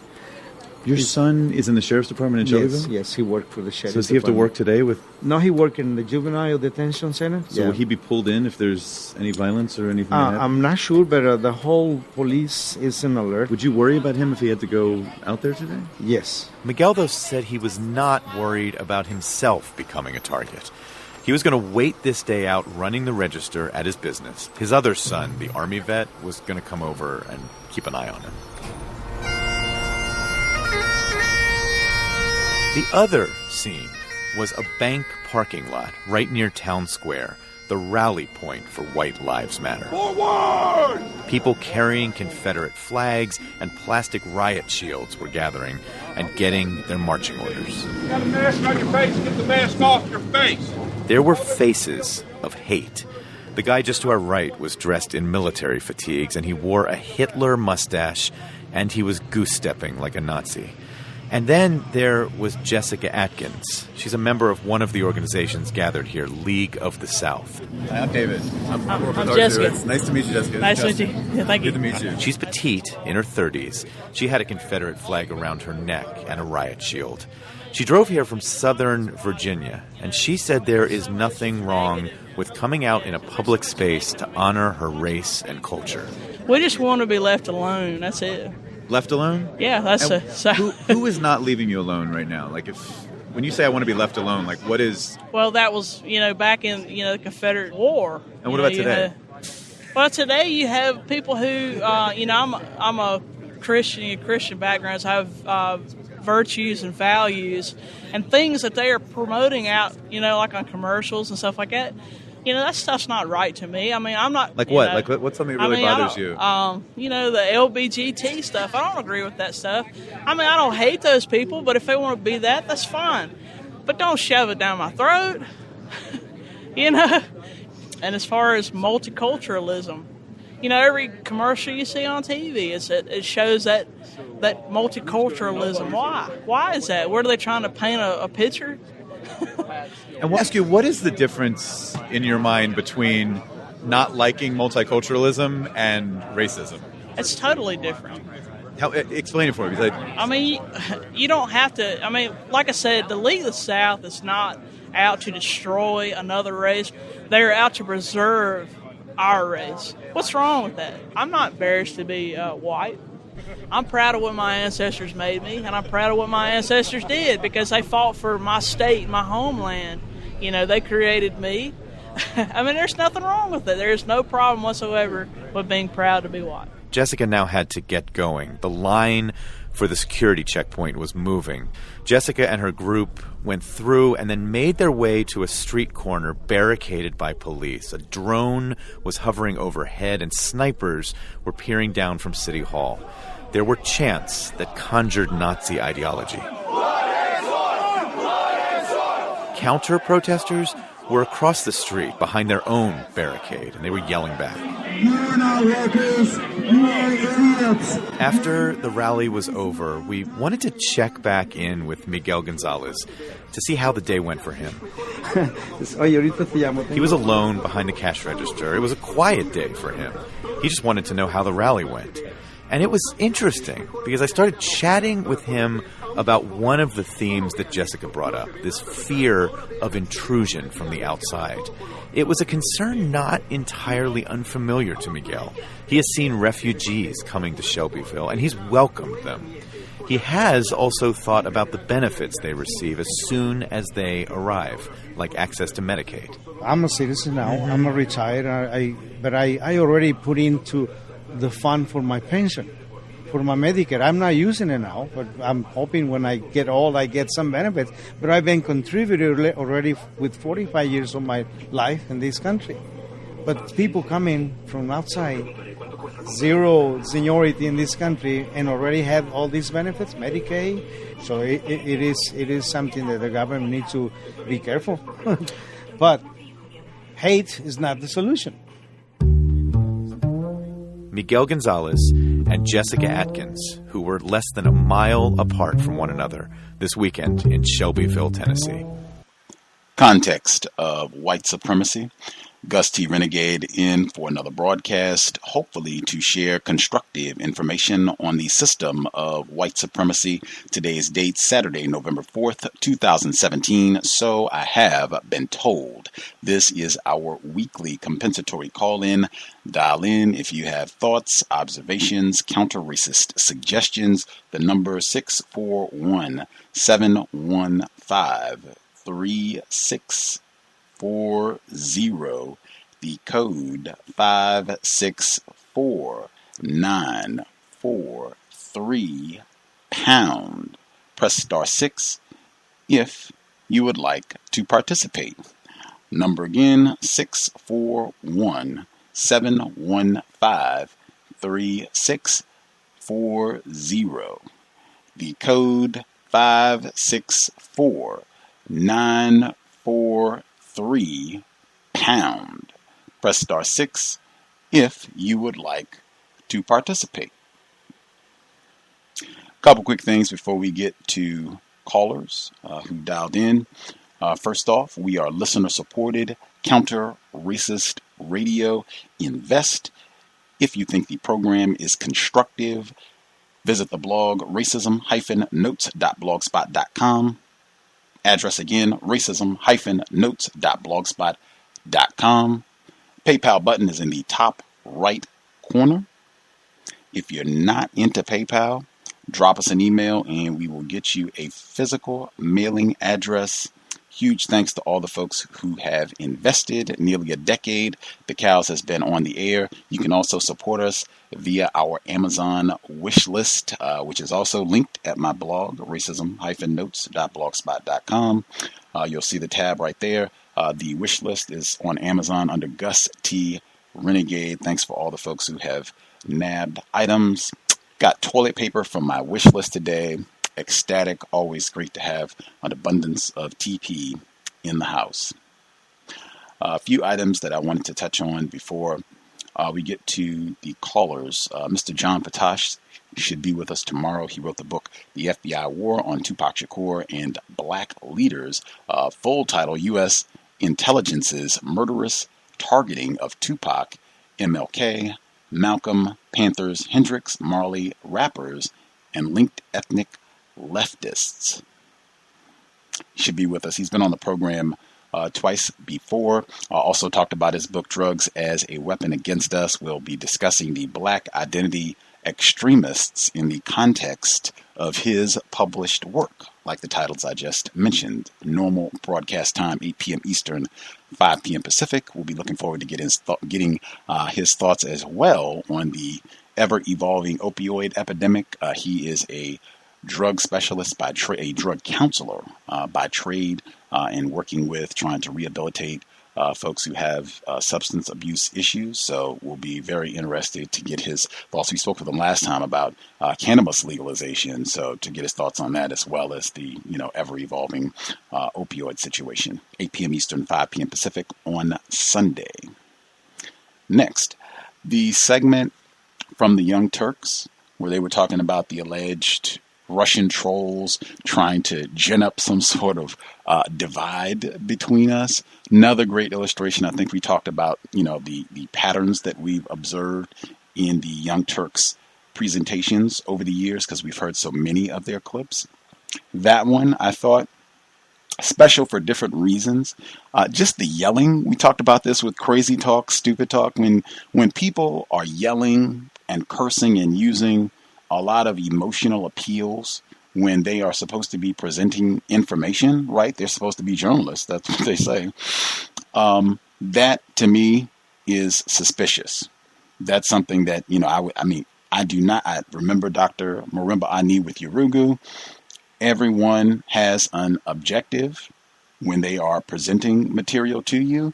But when you have someone who's just doing all of that yelling and I'm so outraged about this and angry and I gotta curse a few times, then the things that he's saying specifically within that segment about trying to divide us. This is the broadcast compensatory call-in where I say, if we could please not use metaphors, let's be specific about what we mean. What do you mean divide us? Who are you talking about? He says, if you're saying white people and black people to divide us, I have no idea what you're talking about. We got cowbells galore, sexual intercourse happening between white enslavers and black enslaved people. You got that happening. Come on. Tiger Woods, come on. What are you talking about? Divide us. And then when he continues in the clip, even if you're saying, not that I believe, that quote unquote Russian trolls are trying to sow dissension, racial discord in this area of the world, not that I believe that, but even if that was true, given that we are in a system of racism, white supremacy, there is a lot of evidence that whites are very easily riled up by any appeals to emotionalism with regards to niggers. The niggers are out of control. We got to do something. The legend, South Carolina legend, Pitchfork Ben Tillman, George H.W. Bush, remember his campaign with Willie Horton running the commercial, black rapist is out running amok. This is who we're going to put in the White House. You got to get me in. I'll lock up these raping niggers. Susan Smith accusing a black person of stealing her children, right? Charles Stewart, white man up in Massachusetts. There's tons of white people who they make that appeal. They assume, hey, I can trick these white people or get them to do what I want by making some sort of appeal based around racism, white supremacy. So if they did do that, a lot of evidence that, hey, that's a good way of trying to get white people to, motivate them to do things. Next, I thought and before I move on, even in that segment, I was also reminded of Dr. Kenneth O'Reilly, his book, Racial Matters, the FBI secret file on Black America from 1960 to 1972. He's been a guest on the program a couple times. He said in that first book and when he was on the program that in the early 20th century, there was that same fear and paranoia that, the Soviets, they might try to get the Negroes because their loyalties are suspect. That was the term exactly that white people here in the States feared that their enemies, the Soviets, they would try to come over and get black people to be spies for them or do other things to cause sabotage because they had been so mistreated. So you see this same theme running for years within the system of racism, white supremacy. Now, next report. There easily could have been many more clips about Halloween, racism, white supremacy. I just included 2. It easily could have been a whole lot more. That's, I talked about that for years. I did think it was important, the one clip that was talking about the Halloween costume where some suspected race soldier was dressed as Colin Kaepernick with a gun pointed at his head. I did think that was important. Violence against black people, especially violence against black people who have made some effort to address racism, white supremacy. Violence, lethal violence, gun pointed at his head in the photograph. Also, and related to Mr. Kaepernick, that segment where they were talking about the efforts to reform policing in Baltimore, respect to Freddie Gray.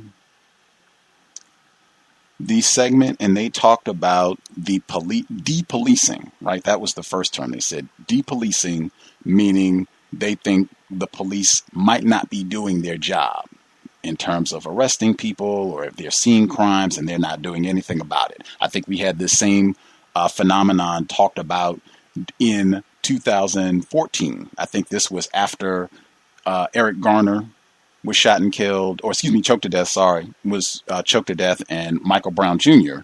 was shot and killed by enforcement officers, suspected race soldiers.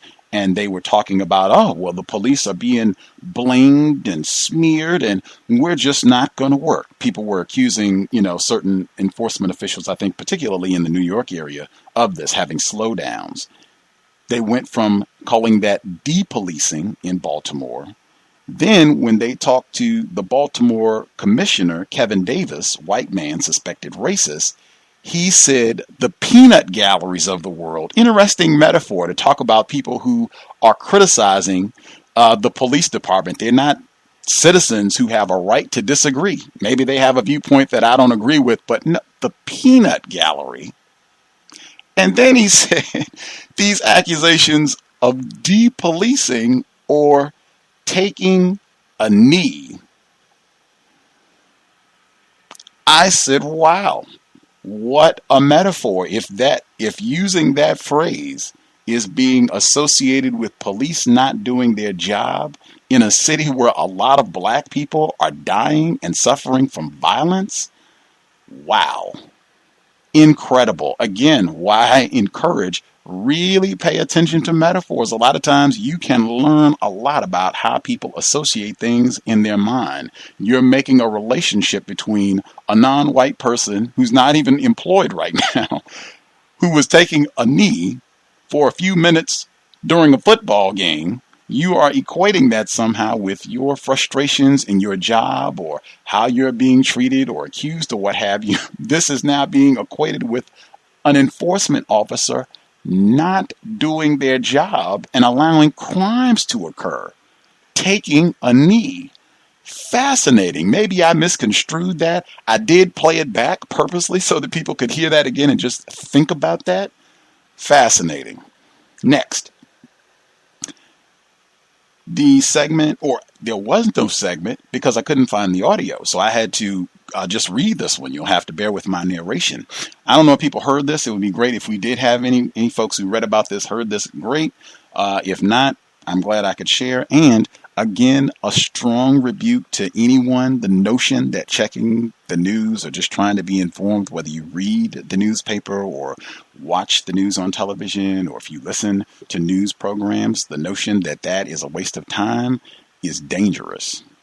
Reported in the news this week, FBI, man who praised Dylan Roof threatens to kill Senator Tim Scott.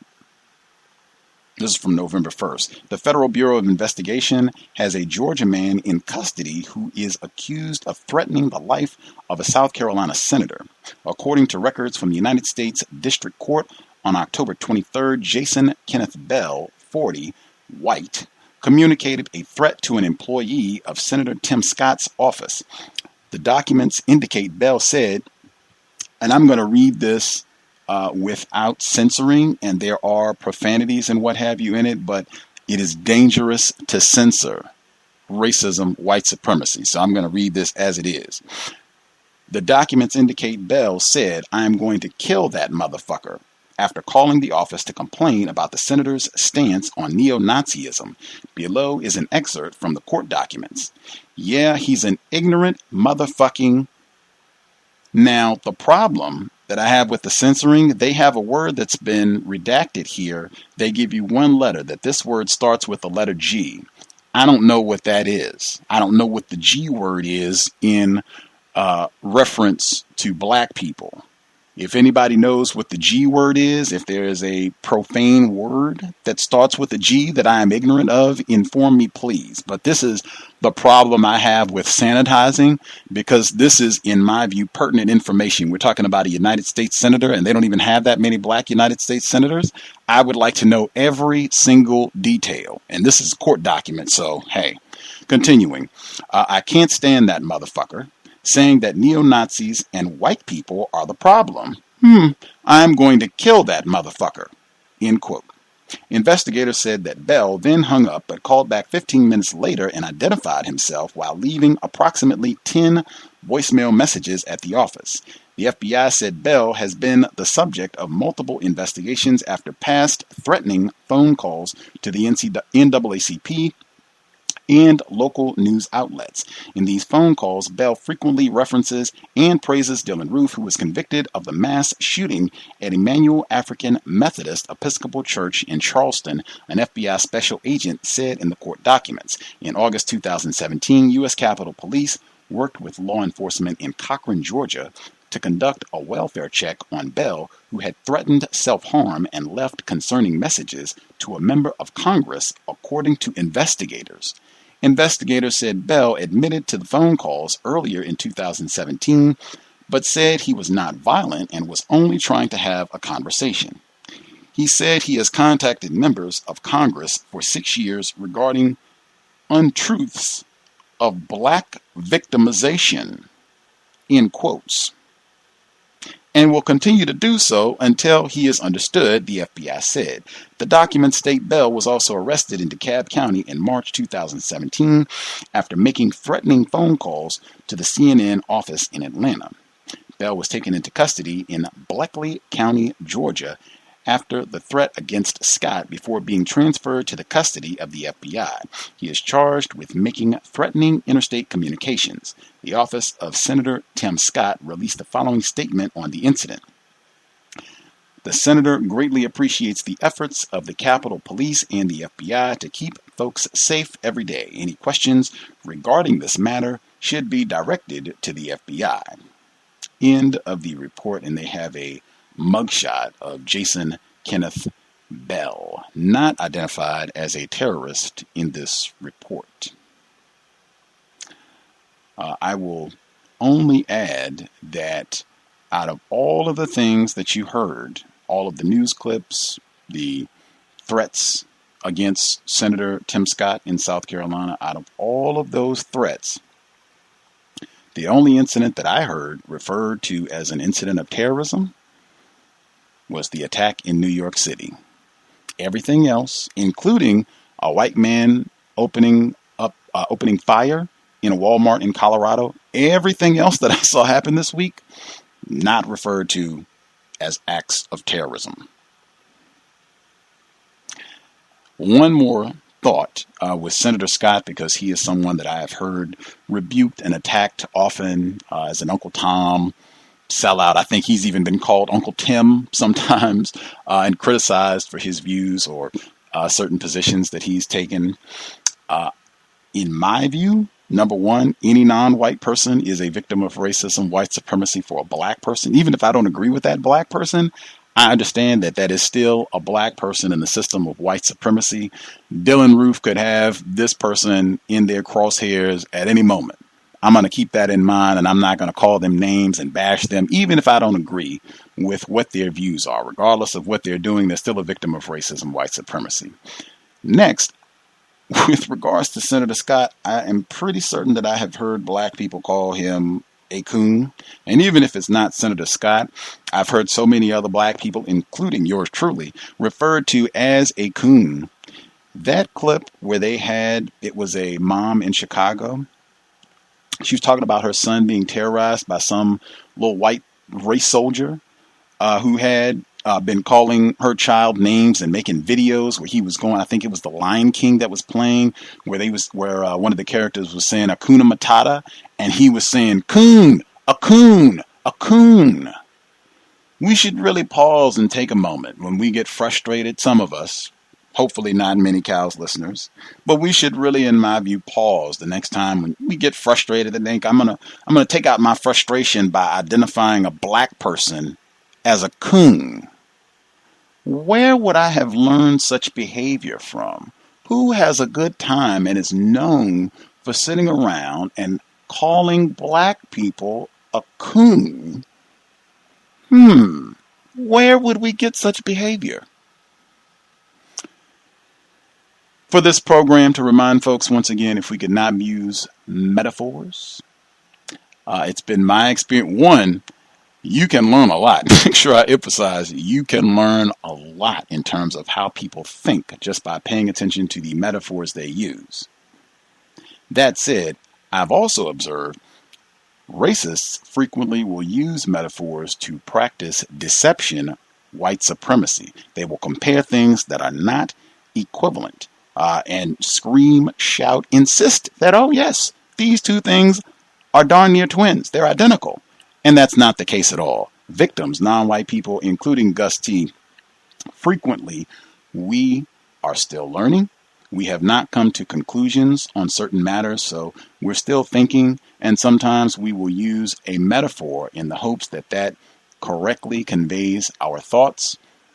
Often it does not. Sometimes the best thing is to stop and think a little more, and then come to a conclusion when you can logically present your ideas with detail, with specifics, where you don't have to use a lot of metaphors and analogies and other things to hopefully get your point conveyed, to illustrate what it is you want to say. Last week, there were a lot of metaphors. I'm not sure if people were especially excited about a particular issue. I know sometimes when there's a topic that is emotional, people can employ more metaphors, but if counter-racism is supposed to be about being mindful about what we say, recognizing that words are important, one thing is we should be mindful. If it's, okay, I'm going to at least be mindful about what I'm saying with regards to metaphors. There shouldn't be a time where metaphors are just being used each and every sentence or every other sentence, and they were being used profusely during last week's broadcast. So if we could be mindful of that, much obliged. If you could be mindful also, if you're in a noisy environment, if you could use your mute button, that would be greatly appreciated. Just helps to preserve the audio quality of the program. If you can say whatever you need and then mute your line. Also, if you could take 5 minutes to share your thoughts, make sure everybody gets an opportunity to speak. If you have additional comments you want to share, once everyone has spoken at least once, if you want to add in additional comments or questions, that is great. We should have time. With that, first few folks who dialed in with a hand up, line should be open. Proceed. Hello, can I be heard? Yes, ma'am. Hey, greetings. This is Puff. I have a question for Gus.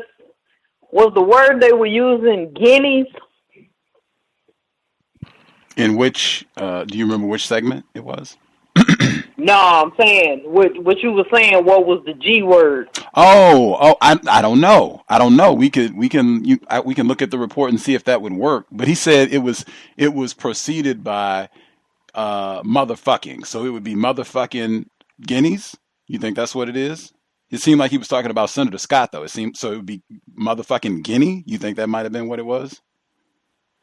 Yes, because I've heard that word used one time in The Godfather, where it was the scene where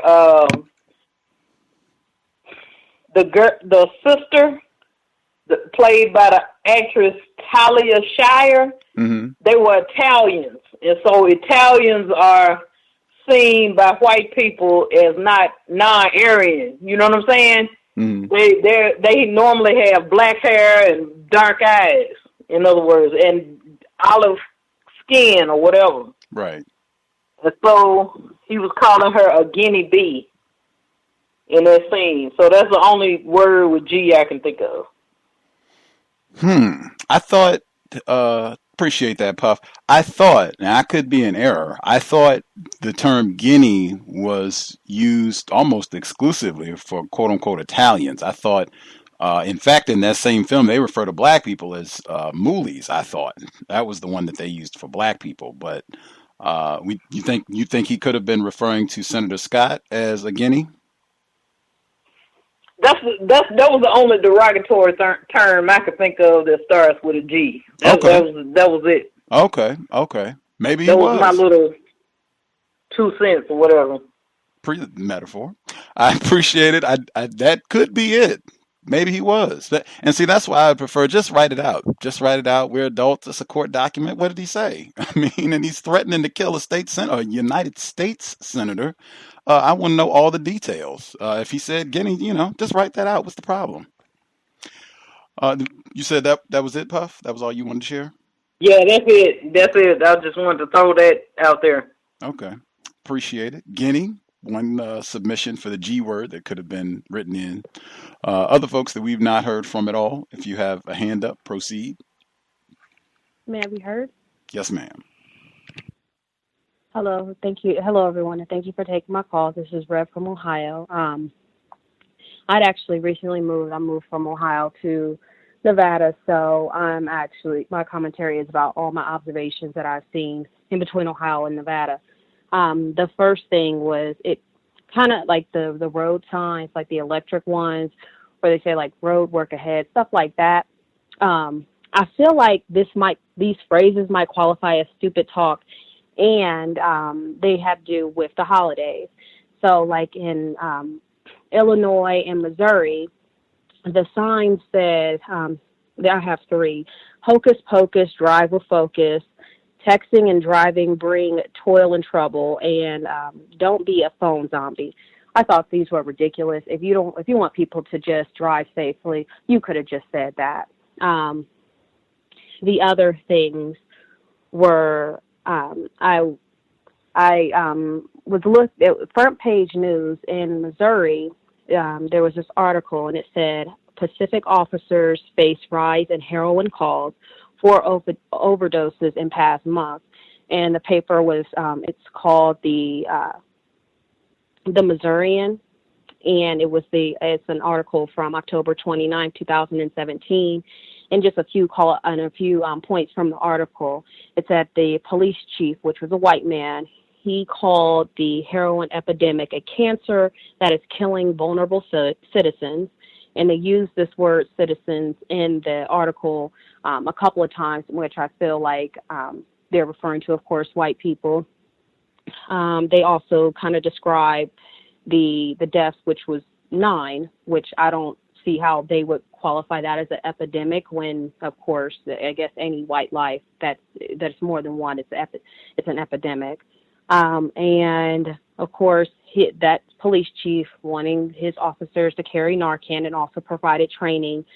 Another thing that the police chief said was, I understand addiction, but what would cause an individual to drive into a neighborhood most of us wouldn't feel safe in, buy something from a stranger on the street and inject it into their body the first time? And I found that hilarious because right there he's showing his racism, us meaning white people driving to a neighborhood that's not safe. From my understanding, that would be, non-whites, of course. And the last thing, there was a white woman, an alderperson in this area. She says, our citizens are dying from this. We need to find a way to stop it.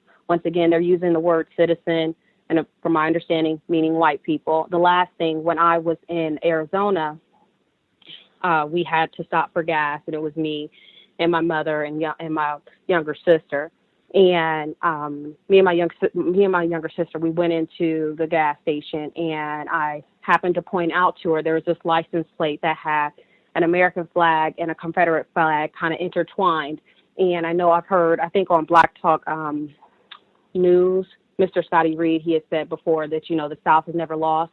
And I pointed that out to her to let her know, just because we're supposed to be in this quote unquote post-racial society, this is how white people still think. And of course, the people at the gas station, they definitely seem very racist. They either suspected racist or outright racist. That's all I want to share for this week. Thank you for allowing me to share. Appreciate that, Red. No longer red in Ohio, red in Nevada. I don't know if you're in Vegas or not. Vegas is one of the tackiest places I have ever been in life. If you are in Nevada, I would strongly encourage you to visit the Grand Canyon. That is one of the best things that I've seen in life. I had the pleasure of seeing the Grand Canyon at sunrise. It is amazing. I think you can camp. I think if I went again, I would want to camp, but I would definitely encourage you to check out the Grand Canyon. Is this your first time being on the West Coast, or have you been out before? Actually, no. I've lived in Nevada before, and I don't like it, so I definitely share your sentiment. But yeah, that's definitely one of the things. And I've noticed the racism here. And actually, the last thing was I've noticed with the signs, and what I was going to start reporting on is the progress from the Vegas shootings. Is that now they have these signs that say "Pray for Vegas," and they also have this hashtag called Vegas Strong. I'm not sure what the Vegas Strong means, but I'll be working on that too. Thank you. Yes, ma'am. Las Vegas, legalized cannabis, legalized prostitution, wild, wild west. Other folks who dialed in with the Grand Canyon is amazing. I would encourage anybody, if you end up being in Vegas for whatever reason, if you have the time, go to the Grand Canyon. It is amazing. Other folks who dialed in with a hand up, line should be open.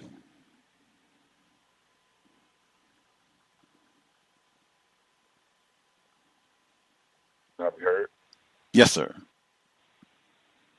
Yes, thank you very much, sir. Greetings to Gus, the host, the listeners and callers. I was just thinking about that clip. I think the race soldier was from the New Jersey area, and I don't know if that was like some kind of a social media post or something where, or was it, I think they were saying it was an audio clip where they caught the white person, I guess, making a general threat to black people about them being of low to no value and they should be mowed down or something like that. Was that like an audio clip that was like released somewhere, Gus? Apparently, they had a spy. We talk about getting those recorders and what have you. Apparently, this enforcement officer in New Jersey who had been a race soldier, it seems, documented for decades, 30 years approximately. Someone finally decided to record him. And so they spent a year with their recorder and just recording different segments. And so you heard a little snippet from, I guess it was a mole, one of his coworkers, who decided to record some of the comments that he would make about black people. Wow, because yeah, that is a very good documentation tool for us to use from a lot of these gadgets that I know we like to go out and purchase. They just, I guess, released a new iPhone X or something like that.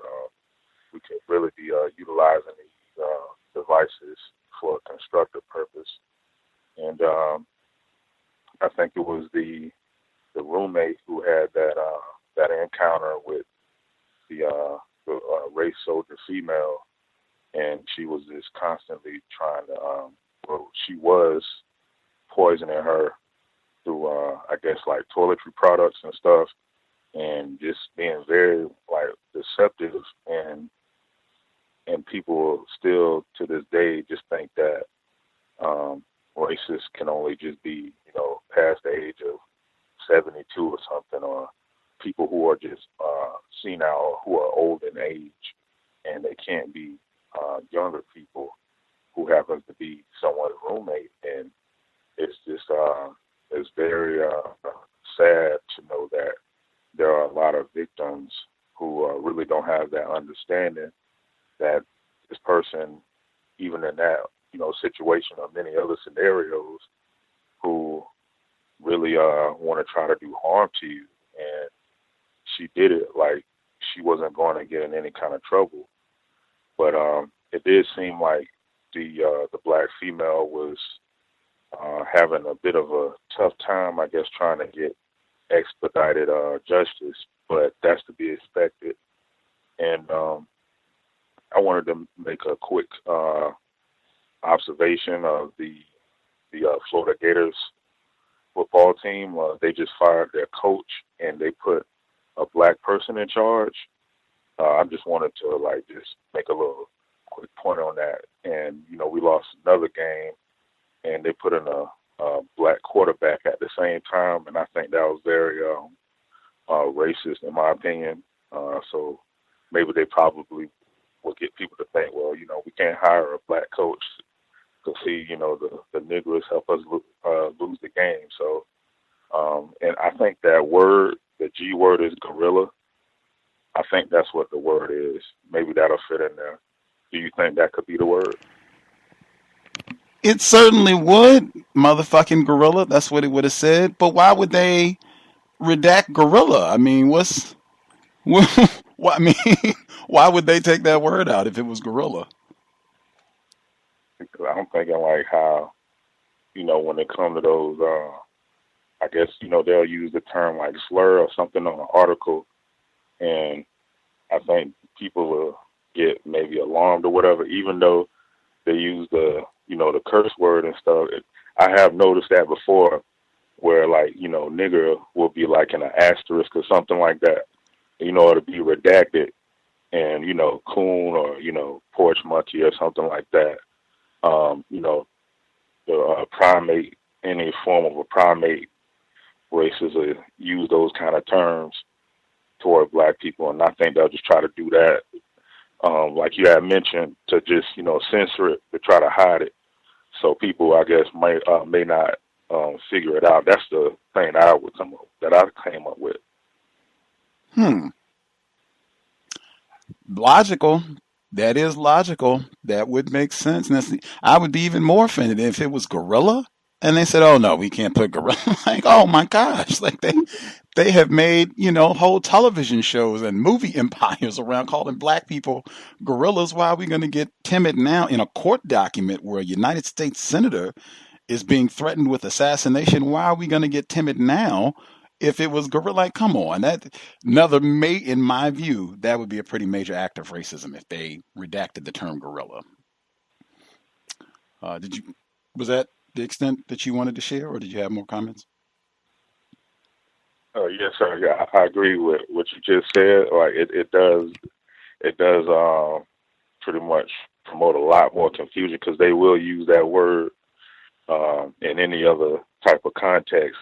But in this one, they'll say maybe we want to keep that word and hidden, and they'll talk about political correctness and we don't want to hurt any feelings, but they'll reveal other words that are just as derogatory that people wouldn't want to read. So very tricky, I guess, tactics, I guess, that they'll engage in. But that's all I had.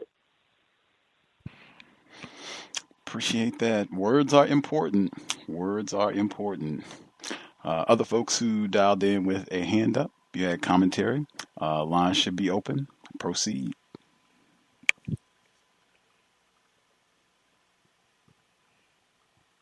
Can I be heard? Yes, sir. Thomas in New York. Good evening, Gus. I was thinking gorilla too, and I was thinking maybe they spelled it the GUE way, which means like I guess some type of militant against the government, guerrilla forces. And then I was also thinking jigaboo, even though that's a J, but sometimes the word comes from a gigaboo, which is that colorful character from that book. But yeah, I think it's gorilla. And these are Darwinists, white people. They believe that they evolved from apes that haven't evolved since. So it could be. I wanted to talk about the clip you played with the Russia. I didn't hear all of them because I was traveling to the plantation. I'm trying to get here early because the trains don't act right on the weekend. Now, if anyone who thinks that Russia is behind the racial tensions in America, any white person that thinks that is practicing racism. And anyone who thinks that Russian propaganda caused Hillary Clinton the election, they're insane. She won 88% of the black vote, but she lost the white vote at a higher clip than Obama did, which includes white women. And she is a white woman. And let's not forget that a week before the election, the president elect, or the president to be, they revealed the tape with him claiming he grabs women by their vaginas, and that didn't affect his standing with the white women at all. So this is just something I want to talk about later in the show, a term I call white obfuscation. They're obfuscating from the reality of what it is, and they're doing this deliberately. The NY police, the New Jersey police, now they were talking about the chief of police. It sounded like in the Trenton area. Statutes of limitation don't apply to fraud. If these people were put in jail under false pretenses, then the statute of limitation starts as soon as the fraud started, which would have been whenever these tapes and things were released. So I don't agree with that.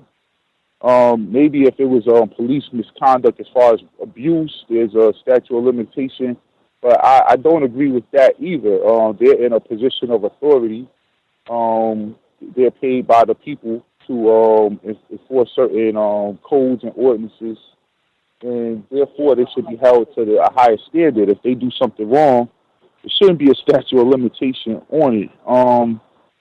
I read a report this just today or this week about the BIEs, the notorious BIEs.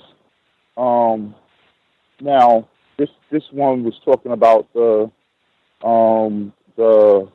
black man, what do they call those people? The Black Congress in Washington, and they asked to meet with the head of the FBI to discuss this, and they asked for this meeting on October 23rd, and they've yet to have it. These are your black elected officials. And I don't think that much will come out of the meeting because these are the same people that voted overwhelmingly for the Clinton crime bill. Most of them the same people that's still there. And, I don't see much coming out of it. Another report I read today, and I thought about, this is just how white people do things. Now, when I was a teenager, there's an anomaly that happened during the Olympics when they had a little black gymnastic star named Dominique Dawes performing a floor exercise and winning a gold medal. And, we were all, up like happy, to see this sister on TV doing her thing. And then later on in my life, decades later, you got Gabby Douglas. And then the next Olympics after that, you got Simone. So now they are doing away with the people judging for gymnastics in the Olympics. Now they're going to let the artificial intelligence judge the gymnastics. And like I say all the time, artificial intelligence is soon going to just be a code word for white supremacy because who's programming this stuff? So this is just a way for them to cheat, in my opinion, cheat black people in all ways of life using this artificial intelligence. And white people are totally, going to be like, hey, that's what the computer said. No one's going to take into account that they're the people programming and coding this stuff, right, in these algorithms that are going to be racist. And like I said, I had something I wanted to talk about. I wanted to introduce a new term to the context of white supremacy. And also, if the young scholar is on this week, I did still have a question for him. I've been waiting. And I'll mute my line. Thank you, Gus. Yes, sir. I'll look out. I'll drop him an email and let him know you have a question as well. Other folks we have not heard from at all. If you have a hand up, line should be open.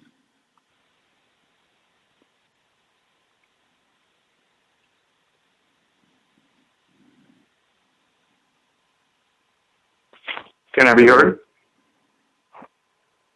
Go ahead, sir.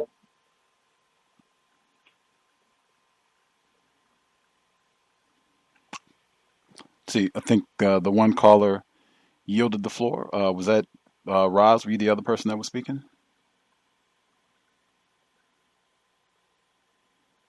No, but I did have something I wanted to get in. Somebody else chimed in before me, but it wasn't me who spoke up as well. Oh, okay. Well, since they're not speaking now, Roz, proceed. Okay, no problem. Thank you. Greetings to you, Gus, and to the other callers and listeners. Yes, it's interesting in reference to that term that was the G word. The term Guinea actually is a term for black people. That is what they used to call the western coast of Africa. It was a region extending from the Gambia River to Gabon. And also, Guinea is a term that was used to describe a type of gold that white people found in Africa, and they found that those black people brought that same type of gold to America. The original term was Guanini, and that term was actually eventually changed to Guinea. And that's also written of in Dr. Ivan Van Sertima's book. They came before Columbus. Also, one of the reasons that they call Italians Guineas is because they have black blood. Not just the black blood of the people from Carthage, also known as Carthage with Hannibal, but also the original inhabitants of Crete were Egyptian people. So that term Guinea is kind of like a way of not just describing black people from Africa, but it's also making that connection to the original black people that were in Italy as well. So I just wanted to chime in with that, and I just found that to be interesting because I think it could be guerrilla, but I also thought it might have been Guinea as well, because that is an old term for Black people specifically, and also because it was also related to a type of gold that they found that had a certain percentage of gold, tin, and a third metal, and it used to have a sweet taste to it. Christopher Columbus's people talk about that. He talked about that in his journals. So I just wanted to give that information, and I'll mute my line for now, and hopefully I'll get a chance to chime in later. Right on. Appreciate that, Roz. The caller who yielded the floor a moment ago, if you want to proceed. Thank you very much, Gus. This is V from Central New York. Peace to you. Peace to all of the listeners and all of the callers tonight. I actually had a word that I was thinking about that could have went there. Gus, where was the person from who made the statement, which they blanked out? Well, the person was arrested in Georgia, threatening a U.S. senator from South Carolina. I believe the word may be either Geech or Geechee. The Geeches or the Geechee are former slaves who settled along the coast of Mid-Atlantic and Georgia state, or Mid-Atlantic states and Georgia being the southernmost state. They are also a group of former slaves which settled along the islands of those states. And many of the people who come from that region, at least for a generation back, used to still call themselves Geeches or Geechee. That's my take on that. What do you think? Also is reasonable.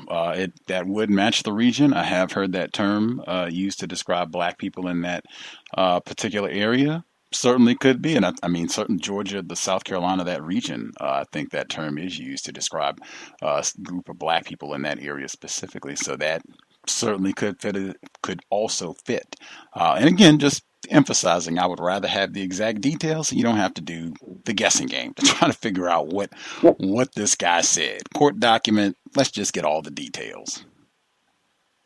Yeah, I would much rather too. Moving past that, quickly, there was a murder which is capturing the headlines in central and western New York, in my old neighborhood, actually in the neighborhood above my old neighborhood, in Wayne County, New York. A 17-year-old white girl was killed by her 19-year-old Black boyfriend. The comments on social media have been mixed, but the comments by some have been disastrously racist. And even when there attempts to be an argument back against those statements, most people point out that the person who is making the statement is ignorant. And I watched this for a little bit over a day before I finally chimed in and said, there is no ignorance here. This person is not stupid. You're not changing his mind. He is racist. Let's say it. Let's be frank about it. Whether you're Black or you're white, this person is racist. And if you can't say that he's racist and you're white, and you still want to claim that he's ignorant, then you're part of the problem. I don't need to deal with you.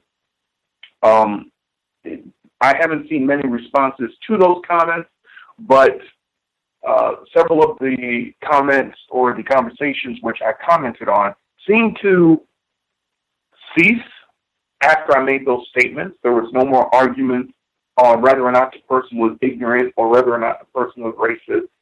Nobody talked, which I think was telling in and of itself. To broader matters, global research, which is somewhat an investigative website, an investigative journalism website, out of Canada posted a really good article earlier in the week on a congressional committee hearing on the intelligence. I wasn't sure. Unfortunately, I don't have it before me. I can't pull it up on my phone right now. But why it's important to us as Black people is they address specifically the Black identity extremist concept and made it very well known that the intelligence agencies view people who identify themselves as Black. They view us as a threat. And I'm, as I said, I can't pull up the article on my phone right now, but all you have to do is just Google global research and then intelligence conference from this past week. It was 6 hours long. I haven't had a chance to go through the transcript yet, but all the reviews that I have read, including one written up by the New York Times, suggest that it's something that we as Black people may need to look at very closely as COINTELPRO is returning and may ultimately be somewhat behind these, quote, increased murder rates in these inner cities where some activists who were very instrumental in setting up the protests seem to be getting swept up or caught up, both of those are metaphors, seem to be getting either murdered or arrested as part of these crime waves. That's all I have tonight. Peace to you all, and peace to God. Much obliged. We'll check that out. It was the Global, what was it again? Global Change Research Report? Globalresearch.ca. Globalresearch.ca. Great. Much obliged. Other folks that we have not heard from at all, if you have commentary, proceed.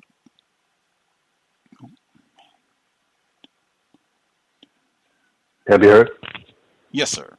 Can it be heard? Oh, excuse me. Go ahead. Firefighters yielding. Good evening, everybody. Good evening. Good evening, Jim 138.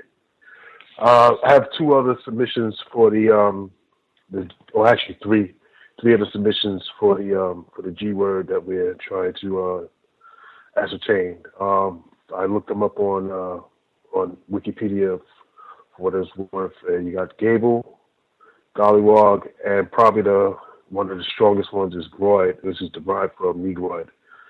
I'm inclined to agree with V from Central New York, with Geechee, like to take into account the context and the area that it's from. And that's all I would like to share tonight. Thank you.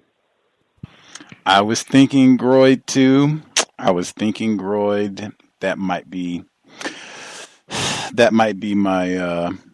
my choice for the moment. Groid, maybe. Have to think a little more. Retired firefighter, do you want to proceed? Yes, sir. Greetings, everyone. My guess would be, because it's a very popular term on the East Coast, especially in the southern part of this place that is called America, the word Geechee. It's quite popular. I've heard some of the different meanings. Basically, my thoughts on it is that these were non-white Black people who retained a lot of their quote-unquote African culture through song and dance, also sometimes in dress, and they occupied, as I heard someone say, the islands that are close to the main shores in like South Carolina, Georgia. One of the notable people that we all would know is the great Jim Brown. His people, he grew up on a place off the coast of Georgia that's called St. Simon's. The direct racism, white supremacy involved with these non-white black people is that, of course, white people are steadily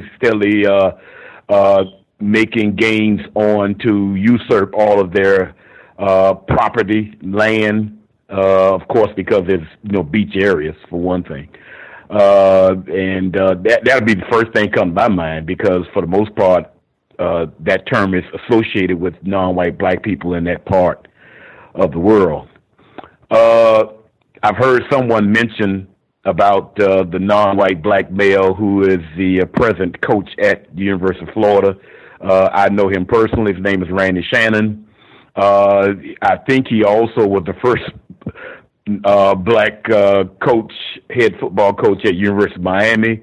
Racism, white supremacy was definitely enacted on him quite a bit as the head coach at University of Miami. I've been knowing him since he was a high school kid, and I coached at another high school back during that time. I think the position he's in now would make him the first black person in that head coaching position, although he's just in an appointed situation right now until the season is over with. Then they would, come up with someone who they pick. I would be surprised if it is him, although he is a very good person, in my opinion, and a very good football coach. But that's just not what white people do as far as hiring a lot of non-white black males as head football coaches on the Division I and professional levels. As much as they should. Actually, all of them should be, as far as non-white black males can be. The player employees, I don't see why the head coach can't be that also. But anyway, that's all I have to say. Thank you. Appreciate that, retired firefighter. Other folks who Yes, sir. I think there was another caller, female. Oh, go ahead, and I'll come back after you, sir. Thank you. All right. Awesome. Okay, this is Ken Steele. I am in Chino, California, and I wanted to start off by saying that I think that the G word may be groid. And the reason why I suspect it's groid is because, one, it's censored. I don't think that Geechee would be censored. I think like Gullah and Gullah Geechee. I think there was even when I was a kid, there was a TV show called Gullah Gullah Island, and I think they mentioned the Geechee people. So I don't think that Geechee would be censored, but I do believe that groid would be censored. And what makes me believe that it's groid as well is that he made frequent references to Dylan Roof. And Dylan Roof, in the white supremacist movement, is a hero in the online contingent of the racist movement. Online characters like Dylan Roof and have, turned him into some sort of a hero. And these sort of people, they make frequent use of the word groid. So online racists, especially those who are of the violent variety and the online community and participants in online racist communities, they like the word groid, and I can see them going ahead and censoring that. What has me calling this week, or what I wanted to talk about, was the JFK files were recently released by the Trump administration.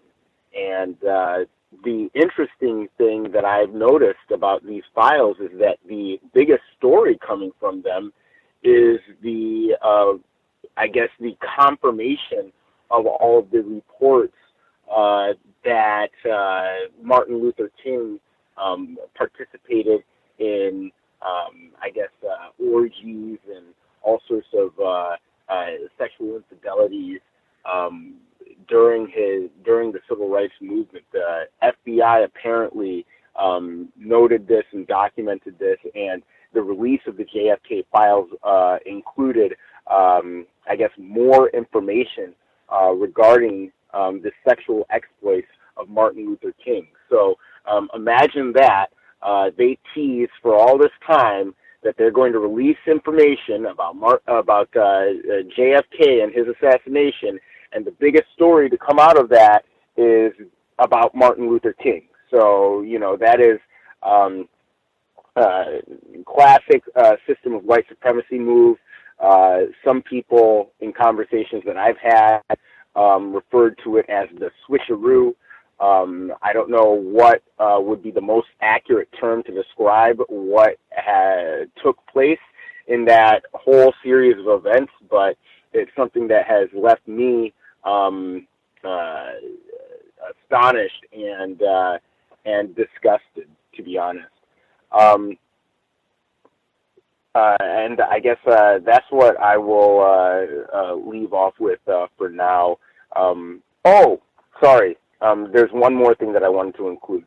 All of these reports about Russians supposedly being behind the unrest and the discontent that black people are having toward our white victimizers, honestly, that whole line about the Russians being behind it, it's been noted that this is an old racist line that dates back a few decades into the Cold War.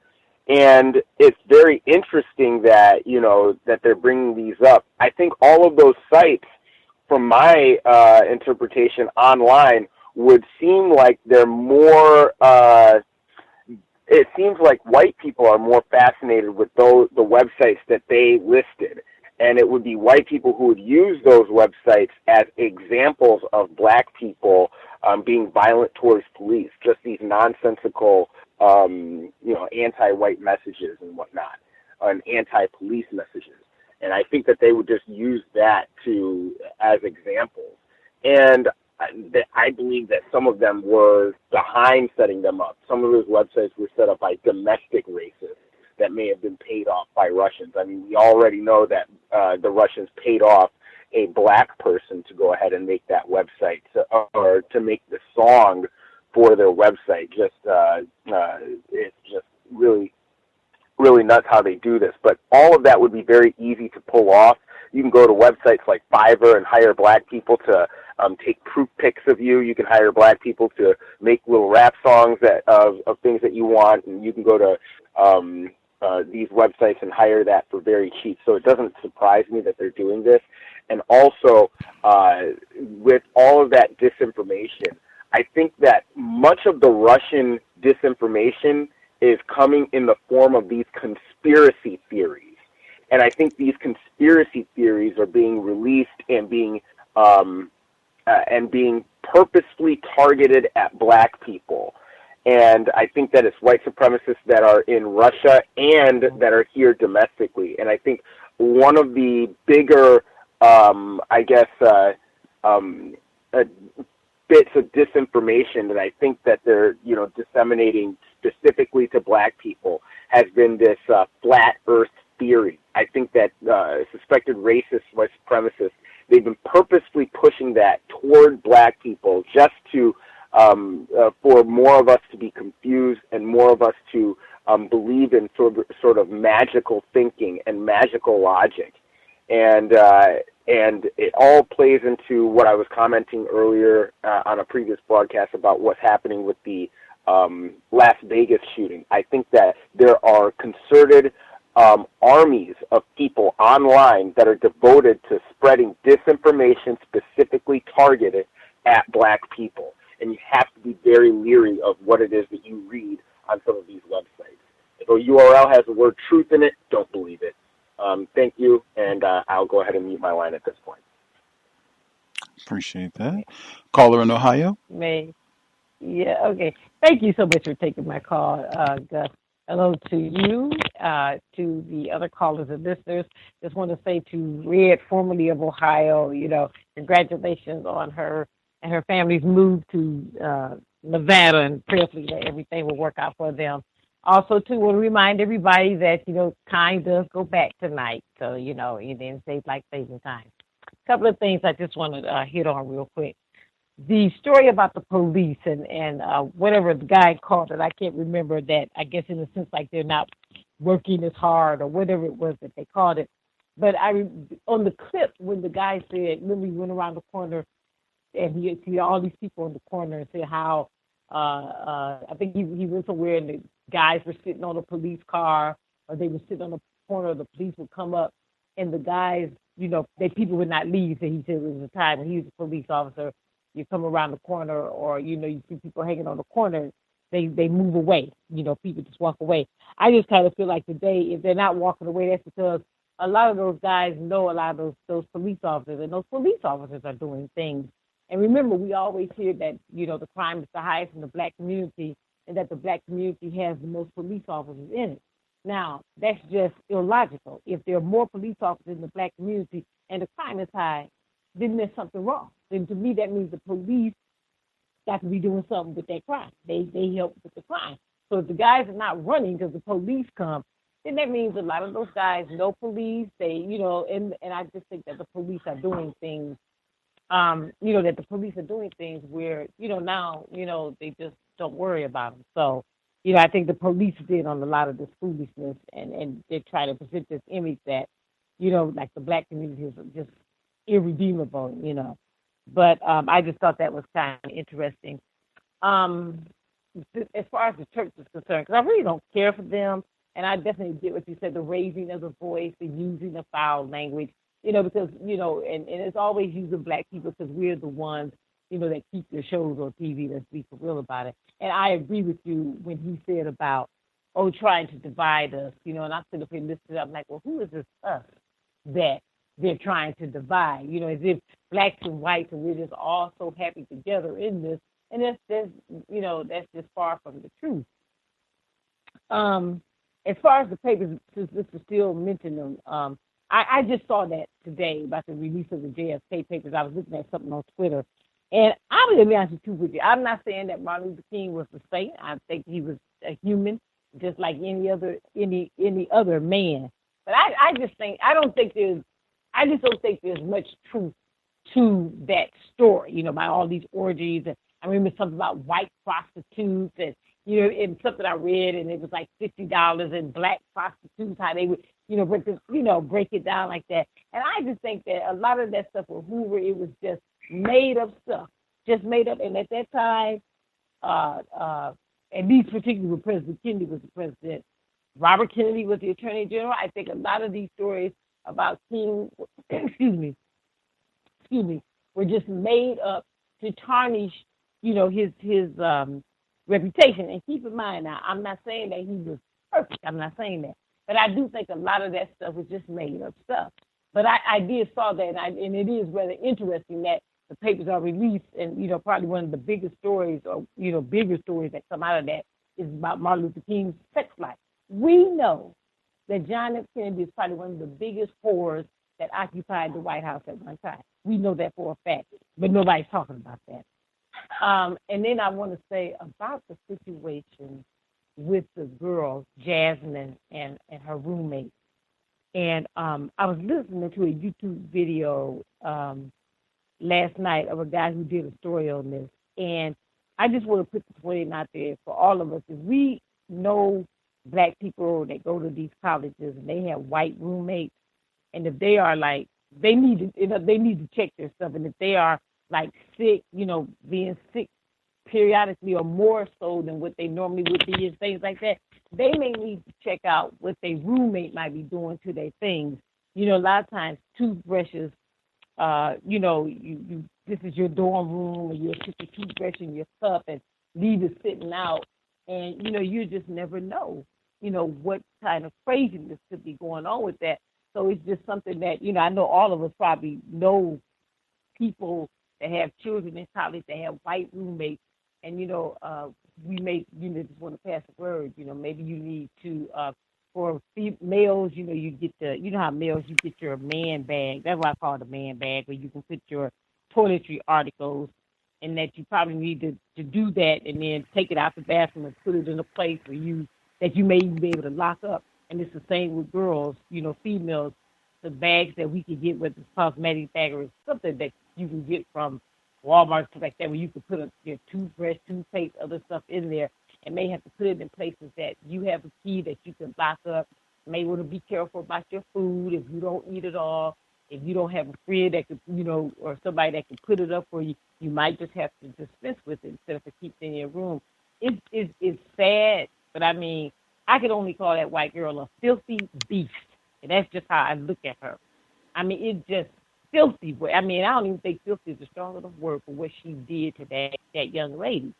And I don't necessarily even think that should not be the norm. You know what I'm saying? And so I just want to give that warning now, for, to pass it on, because a lot of us probably do have friends, 30 or seconds. that we know have friends and stuff that have children that have white dorm mates, and they need to protect themselves. Anyway, thank you for taking my call, and I'll mute my line. Thank you. Appreciate it. Caller in Ohio.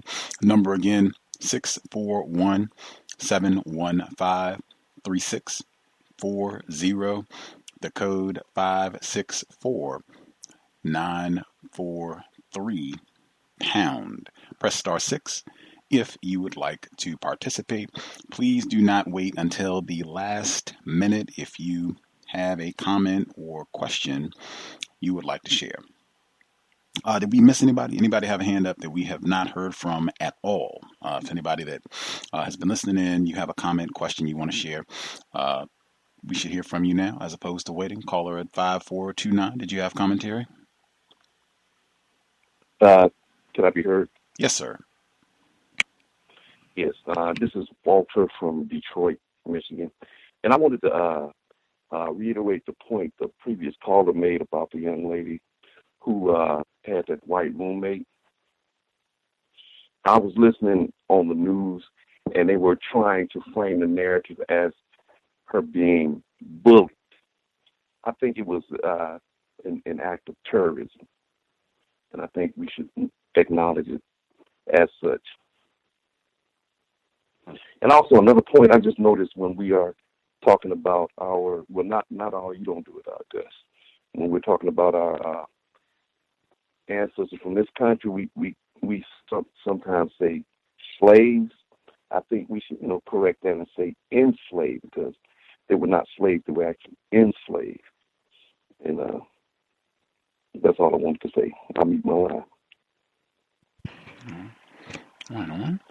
Other folks that we have not heard from at all, if you have commentary, line should be open. Proceed. Did we nab everybody? Anybody that we missed completely? Grant, I'll assume we got everyone. I did want to make sure with the JFK files that were released this week, they had a report in the Washington Post just within the last 24 hours. They had a King biographer who was saying that a lot of the bits in the file that are about Dr. Martin Luther King, a lot of those are inaccurate and false statements that are in those files about him, that are just kind of promoting the same lies that they've been promoting for years about him. He wasn't talking about the sexual allegations of sexual promiscuity. He was talking about all of the other things that they were accusing him of. However, if you've got a campaign where an acknowledged part of what the COINTELPRO strategy was to discredit black people like Dr. King and the Black Panther Party, George Jackson, we talked about him yesterday, lots of black people. If that's the campaign that you have, then it's reasonable to think that you could have lied about other things, not just, him being a communist or whatever the case. Maybe you lied about these affairs and orgies as well. And I know it's Miss Ava DuVernay in her film that they bring this up, his alleged sexual misconduct, him having affairs or whatever, I am reminded of Coretta Scott King's autobiography, which we read on the book club, My Life, My Love, My Legacy. She emphatically, unequivocally denied that Dr. King had any affairs on her, cheated on her. She emphatically denied all of that and took the position that that was just another part of the malicious campaign to malign her husband. I remember we talked about that in the book club. I think some of the folks here present were with us as we read her memoir not that long ago, earlier this year. Anywho, the kneel down, I did want feedback on that just to see if I'm in error in terms of how I was processing what was said about what was happening in Baltimore, where they have the astronomical violence and murder rate. And they were saying that the term was depolicing, where the people were sitting on the police car and I guess engaged in some sort of suspicious or criminal activity, and enforcement officers weren't doing anything about it. They were saying depolicing. And then they said that this might be also termed to take a knee. I don't know if I misheard it or maybe I'm misconstruing, but that's what it sounded like to me, that this is in some people are describing this as taking a knee. Did I hear that correctly? You all heard it as well. And did any folks have thoughts on that terminology being used for enforcement officials not doing their job?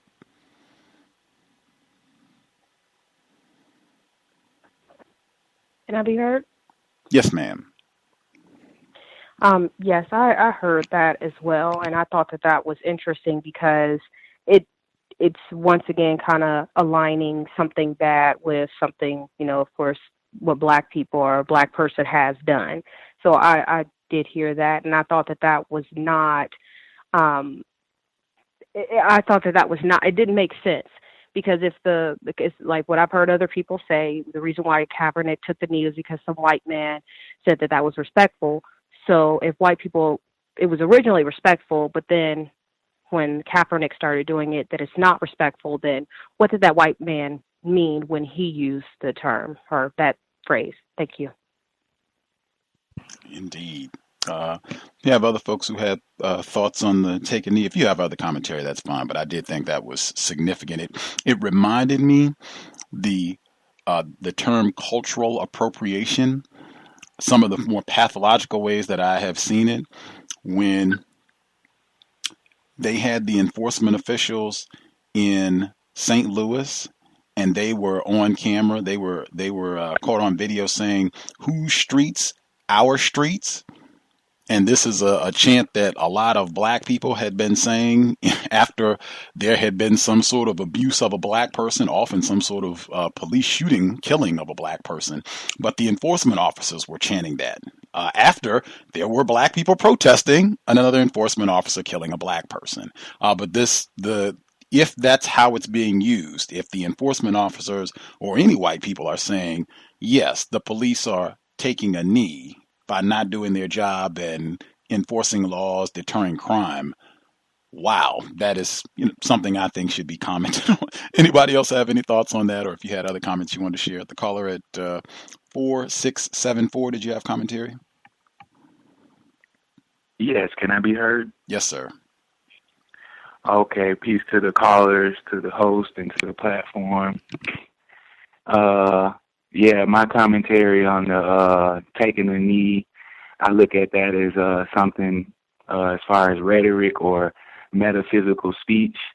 Rhetoric being, to persuade someone, or metaphysical speech being it really pertains to something that's beyond the physical, but people can notice when you physically take a knee. If I physically take a knee in front of you on a football field, you can notice that metaphysically, I feel like in this situation, they're talking about the same thing or the same kind of actions, but it may not be just as visible as taking a knee on a football field in front of 1,000 fans. Also, I wanted to say my observation in the system of racism, white supremacy, that in the ISIS papers, if I'm not mistaken, it says that it was vital to the system of racism, white supremacy, the creation of white son of God, white Jesus pictures, racism, the religion of racism, white supremacy, redefined through white Jesus. And I just, I'm noticing all of this radical Islamic extremism that's taking place around the world in America, and how the racist white supremacists are trying to scoop black people in the roundup of the rowdy terrorists. There was a black ISIS sympathizer or African American ISIS sympathizer in Waterloo, Iowa, and that was just one of the places where they got one of our people, under that ideology or guise. But I definitely see that being used in the area of politics and war against the black people in the future. And I think that us actually having a serious, non-emotional discussion about the area of religion and spirituality and how it pertains to people that are going to war with us, and how we should go to war with other people or self-defend. So that's all I wanted to say. Once again, peace to the callers, the host, and to the platform. Indeed. I'd connect the audio clip we heard this evening, where they were talking about the Trump administration offering millions and millions of dollars to help fight terrorism on the continent. I think a lot of folks are seeing that same pattern of terrorism being now targeting black people and black people worldwide. Other folks have comments? Anybody else have comments they want to make sure they got in? Can I be heard?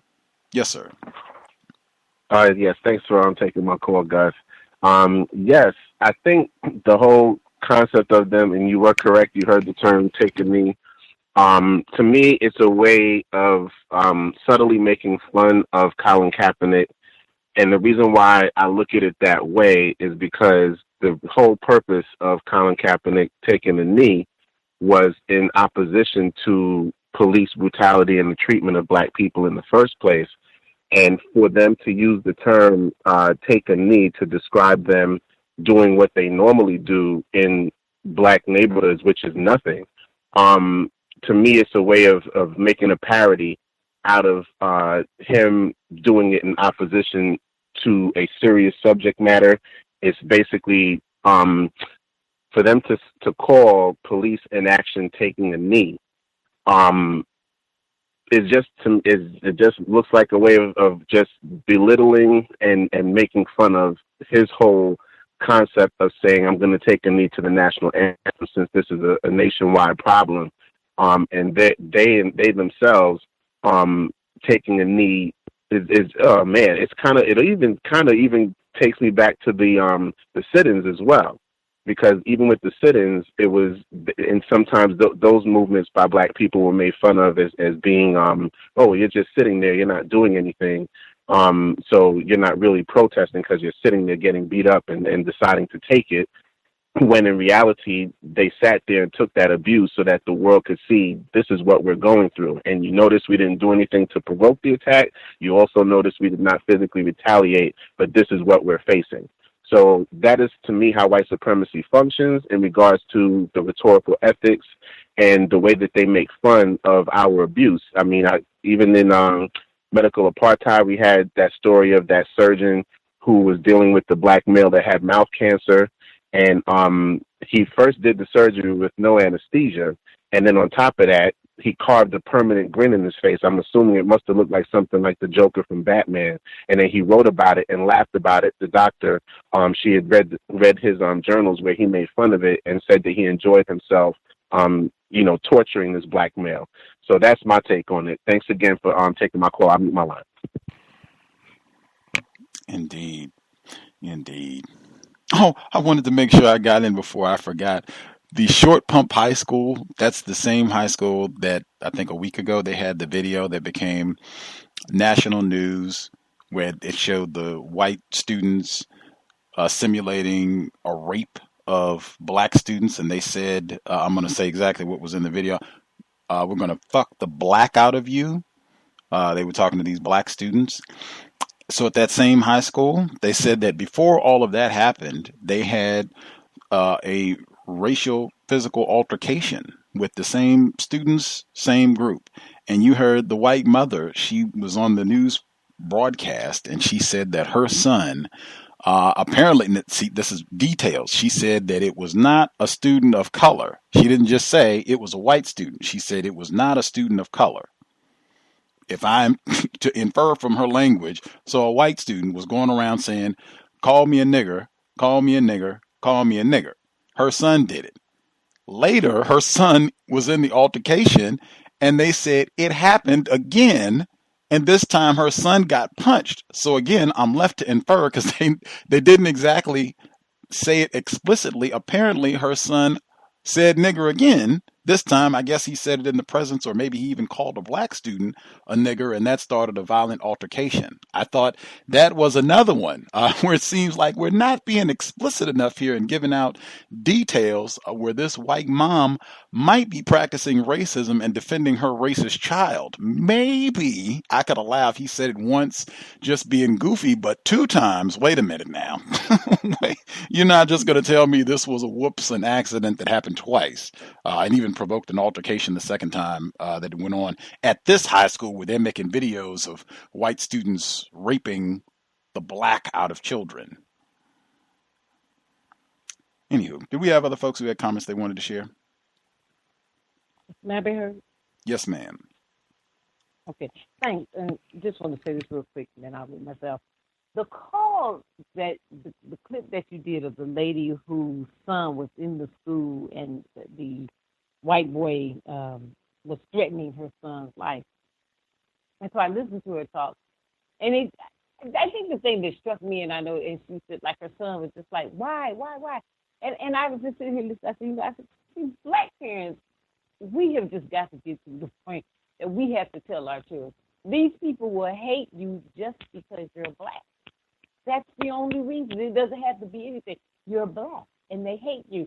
And it just pains me, just like, I'm never trying to dog anybody up, because I can only imagine, but it's just like, sometimes we act like we're so, when I'm talking about we, I put that in quotes, talking about blacks, but like we're so naive to these things. You know, because one thing we have to think about, white people, we're black. You know, white people will hate us just because we're black. There has to be no reason. That's just it. You know, well, you know, people would say, and she even said, I don't know if her son said it or she said, because it's not like that, or it's not supposed to be like that. And I remember I'm saying to myself, well, who says it's not like that? Who says it's not supposed to be like that when that's basically been the history of this country? Basically, almost to me, what her son, what the white boy was doing, is basically the norm in this country. And then the stuff died down for a little while, you know, especially, you know, getting to the civil rights, and, you know, everybody want to come out there, oh, yeah, we all this and that. And, I mean, you know, it died down for a blink of an eye. And then it comes back, and now you have this president that's in office, so it's back almost in full force. So you might just say, well, okay, I'm sorry, that's a metaphor, but back very, very strongly. And I just think that black people, we just got to be more honest with our children about the real world.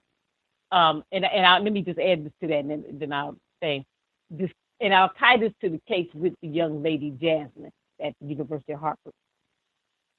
You hear black people, you know, I read things and I hear people talk about, you know, black kids, hey, maybe we go down here to HBCUs.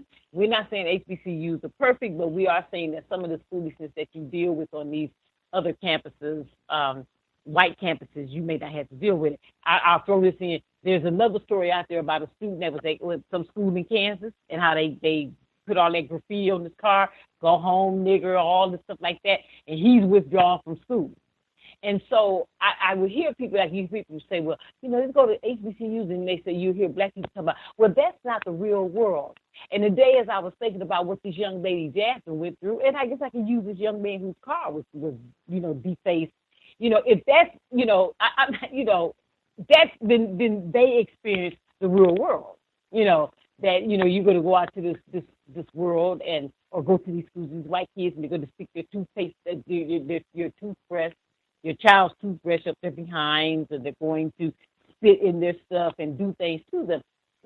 And so I'm just, I guess, kind of like a push, for HBCUs, and that we just need to grow up, because the thing that started, and I can understand her pain, because, and let's be real, I think that we probably could say, I'll say from this to the story, that somewhere the school was protecting that young man. Somewhere the school was protecting him, and so, and it's something that you got to send your child to school and worry about your child getting killed. And then the other side of that too, though, and I always said, Black people, we've got to begin to get our children out of these schools. And I know sometimes it's not about running, but it's just about safety and protection. Remember, in Virginia, they closed the schools down for 5 years. I think I listened to the story you did, because of desegregation, and they run from us. You know what I'm saying? They don't want us, in quote unquote their schools for craziness. And so I even think as Black people, we have just got to stop being so naive and thinking that, because this thing, and I'll say this and I'm through, when you hear these things, well, not all whites are racist. There's some good white people. And that foolishness talk, in my opinion, has just got to come to an end, because there are just some dangerous things going on out here with these people in regards to us. And I'll mute myself. Thank you for taking that call, and I'll mute myself. Appreciate that call. May I be heard? Yes, ma'am.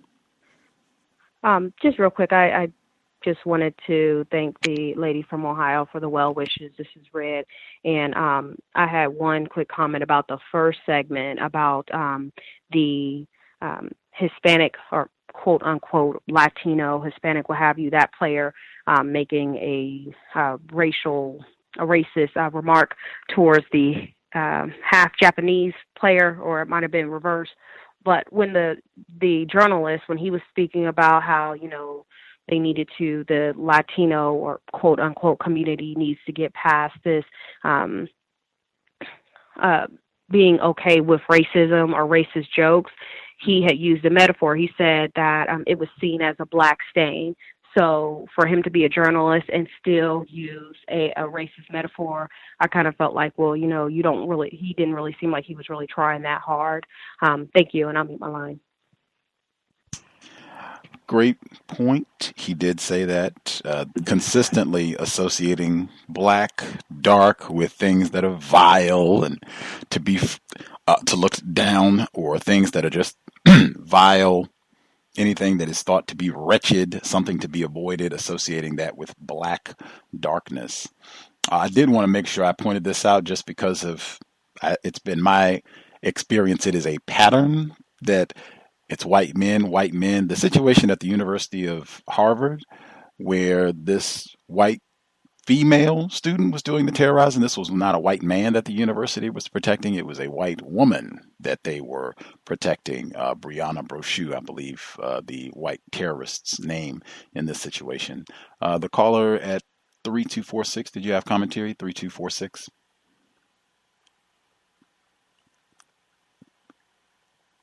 Yes, sir. Can I be heard? Caller at 3246. Let's. Yes, sir. Sorry, I was slow on my mute button. Greetings, this is Mhandisi. I just wanted to say about the. So when I traveled across America or different parts of America, I noticed that there's a fence going all across the land, and they fence off the land, so it looks like there's less space than there is. But if we ever needed to, we could always occupy those spaces and try as best as we could to be self-sufficient, especially if things happened to where the grid went down and we weren't able to use our electronics. I've been looking into for a long time different survival packs, different things that people they give advice of what you should use for survival, and even possibly getting a dog that can smell certain things like explosives under the ground, like landmines, because if it ever got to that point to where we had to run away from white people in mass numbers, they may booby trap certain areas and everything like that. So there's dogs that can smell those sort of things. And then the other thing is while the grid is up. Technology is way too advanced not to be able to, make a very solid contact with Africa, in my strong opinion, and with the people there. I really think we can mold the minds, or at least get them to have some type of alliance with us, so that we can have a better chance here and all around the world. Thank you. Second time, I think we have been encouraged make constructive use of technology, networking with other non-white people and using it, recording information, reporting, sharing information. We have other folks. We have about 15 minutes left in the broadcast. Again, we'll be here tomorrow. John Potage will be visiting us his third time on the program, discussing his work in the context of the Black Identity Extremists report. Be interesting to get his thoughts on the JFK files as well, because he talks a lot. He has, I know MLK is on the cover. I was incorrect yesterday about George Jackson, but MLK, yes, is on the front cover. Other folks have commentary they want to get in? Can I be heard? Thomas in New York. Yes. First thing I wanted to say is taking a knee. I don't recall the football players taking a knee during the game. Now, they played hard on the field. They took a knee before the game, but this isn't cops taking a knee in the meeting room before they go on their shift. This is the cops taking a knee on their shift. That's not taking a knee. That's not doing your job. And they should be fired. I would be very interested to see, and just how that would work here instantly. Like, they wouldn't even get a chance. Let someone have people sitting on a cop car and you send that to the NYPD. They'll make an example out of them cops. Yeah, you just know how we handle our niggas. You don't let them. We don't do it like that. So I totally think that. That's a terrible metaphor to use, that they use for that. I wanted to talk about a terminology. Now, I've come on the show before. I coined the phrase white validation. And I've heard quite a few people use it. And I want to talk about, first, white validation. For people who don't know, it works both ways. Of course, Black people, they suffer from it. We have people who are addicted to it and people who have the disease. They can't be cured, generally because of their spousal arrangement or their parents. But whites practice it too, because they get pleasure from the consumption of the energy that they get from Black people when they're being validated by them. And you can see that play out if you stop taking that pat on the shoulder or whatever, and it's not a big deal to you, and you'll see how they'll change. This one here, I label white obfuscation disorder. That's Blacks suffer from, and this is generally, I'll give you an example. If you're talking about white supremacy, the system, the victim will usually obfuscate, somehow make excuses for the white people, or start talking about something that has nothing to do with the problem. They usually favorite thing is they'll bring up, well, that's Black people's fault, but what I've been noticing and taking place is how whites practice it. And for context, I already spoke about our president grabbing people by their vaginas. And then we have, during that election campaign, you had the Podesta emails, the Epstein link to Trump and Clinton. Now we got Harvey Weinstein, Kevin Spacey, Tim Murphy, President Bush, the first one, Mark Halperin, Els, O'Reilly, Eric Boyles, Ken Baker, Charles Payne, and all these women. Now the report came out today that Epstein had 78 women, and they have detailed accounts of each one of their stories. Not Epstein, I meant Weinstein, apologize. 78 women. Now, we know that white sexual degenerate behavior is essential to their domination. So here's an example of them practicing white out there. That was off of context. I'm at work. Right after workplace racism, I go to my job. I see this Black head nurse. I go talk to her and the Black clerk. and two of the black head nurses subordinates are sitting there, and they're talking about Harvey Weinstein. So the black clerk is pretty conscious, and we generally speak in a way that's probably uncodified, but we both understand what we're talking about. And the head nurse isn't; she's black. So you can see on her face she wants to talk to them. She wants to jump in that conversation, and when she does, I type in my phone, Bill Cosby. I show it to the black clerk, and she looks at me puzzled. And then within seconds of the conversation, she jumps into about Harvey Weinstein. That's where the conversation went, to Bill Cosby. They obfuscate. So let's take this same thing. This is another example. I'll close my line after this, Gus. Thank you for taking my call. This whole JFK tape release, who do they go at? I just named all these white people just this year or last year who've been called out for sexual harassment, sexual degenerate behavior. However, now they make the poster boy Martin Luther King. Just obfuscating away from what the real problem is. Black people don't have this problem. We do have sexual problems that we've inherited from them, but nowhere near the mass. Now, just look at the problem as far as Harvey Weinstein with 78 women, all actresses. I know women talk. I know that one went to the other, say, man, watch out for Harvey. We don't want to be going up to his hotel room. But they did it anyway. And, it's just like, that's just their behavior. And how they switch it right back on to us, like it's like we're the ones with the bad behavior. They do this in every aspect of their system. I mute my line, Gus. Thank you. Indeed. Appreciate that. So we've had, I think, our second term within the last month or so. I think our caller in Florida, he had racial focal pointing for the practice when they try to make it seem as though there are a sizable portion of whites who are not racists, that all the racists are just maybe a hand or a dozen, maybe 12, 5, 10 whites over in one corner. That's all the racists, and the rest of the white people, we are not racist. Now we have our second one within the last month or so.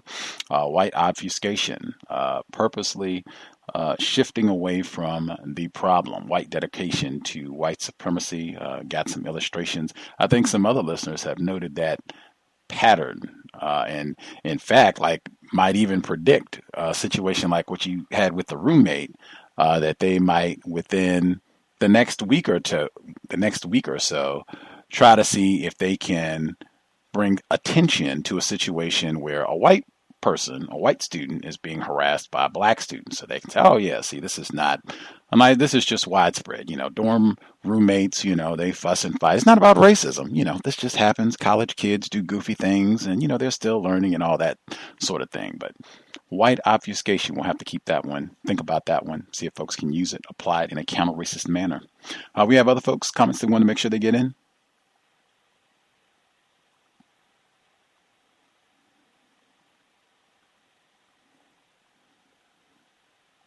Any other comments? Folks want to make sure they get in last 5 minutes before we get ready to wrap things up.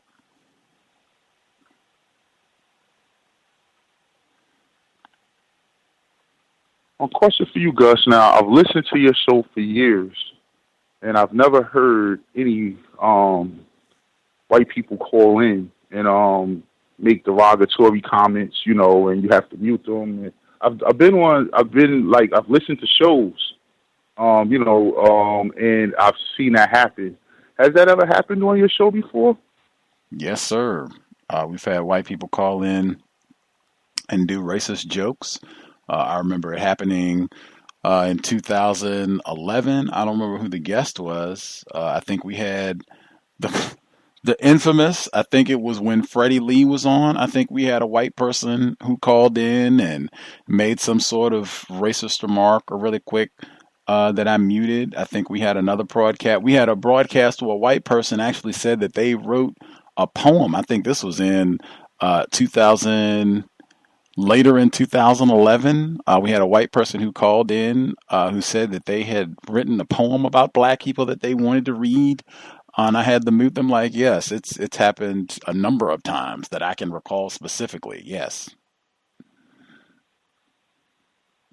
And the last thing I wanted, sorry. Let's see. I heard Thomas. Did you want to get your other comment, and then we can get the other caller who just spoke up?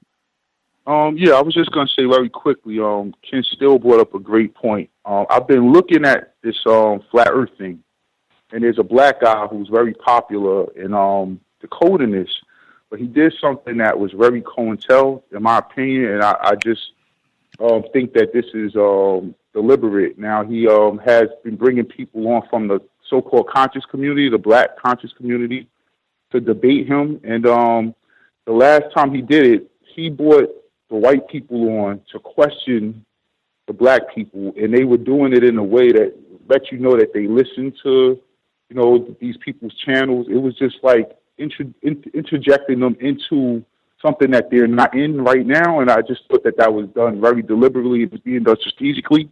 And I mute my line. The other caller who spoke up, did you have commentary you wanted to share? Absolutely. This, again, is B from Central New York. I wanted to remind everybody to please support Umar Johnson. He's come under tremendous pressure and attack lately. Of course, I don't know if it's been resolved yet, but the body responsible for giving him his accreditation so he can actually practice child psychology was threatening to take away his license. So please support him. Also, Gus, I got to tell you, your show has opened my eyes on so many levels, and I just wanted to report to you something very deeply personal to myself. 21 years ago, my father passed away when I was a teenager, a young teenager at that. And one of the things that he had always told me was there would come a time when black people would have to once and for all face the unmitigated truth of he used to use the word the unsavory truth, the unsavory truth of what they actually meant to America. He grew up in the Deep South, born in the late 1930s. He actually witnessed a good friend of his be lynched and watched the Ku Klux Klan come riding through his neighborhood and encountered incredible racism as he became a police officer in the North and then became a fireman years later. Ultimately, he gave all of that up to become a regular factory worker and encountered tons of racism. That's a metaphor, but encountered so much racism doing that work that he ultimately was forced out of it. And I myself, my parents tried to protect me way too much from the idea of racism. And I first came across your show in 2011. I listened to one episode. Actually, I listened to about an hour of one episode and found it too raw to deal with. And I kind of pushed it away for a couple of years until about 2014, when circumstances in my life presented me with the opportunity to break out of the slumber that I felt I was in and not seeing the reality that racism had always presented around me. And it was your program which seemed to appear out of nowhere. I still don't remember how I actually came across it again, but I used it as it's a metaphor, but I did use it as a way to build up my ability to see the world incredibly sharp after circumstances forced me to do so. And that is really the message I hope people take away from your show, is that it is not enough sometimes for us to just tell people about racism. When we can actually pinpoint accurately what the person is dealing with and what they actually need to know to translate what they are dealing with into a knowledge of knowing racism is at the heart of what they're dealing with. We can utilize your show specifically and the topics that it discusses week in and week out to open people's eyes. And I've done this. So for anyone who hasn't really went through your long list of episodes, I would encourage you please to. And then start sharing them individually. Don't worry about the entire show, but individually with individual people. Because I guarantee you will wake people up. Again, thank you very much, Gus. Peace to you and good weekend. Have a good weekend. I will be with you tomorrow evening. Much obliged. Open people's eyes is a metaphor. The conference that you wanted us to check out, I know you said globalresearch.ca, but was there a conference specifically that you wanted to make sure that folks checked out that happened within the last few days or so? It was an intelligence committee meeting, I believe. If memory serves me correctly, the article was posted either on the 1st or 2nd of this month. They actually archive their stuff per date, so you should be able to find it that way. Intelligence Committee meeting, and this is posted at globalresearch.ca? Yes. Awesome. Yes. Okay. Thank you. With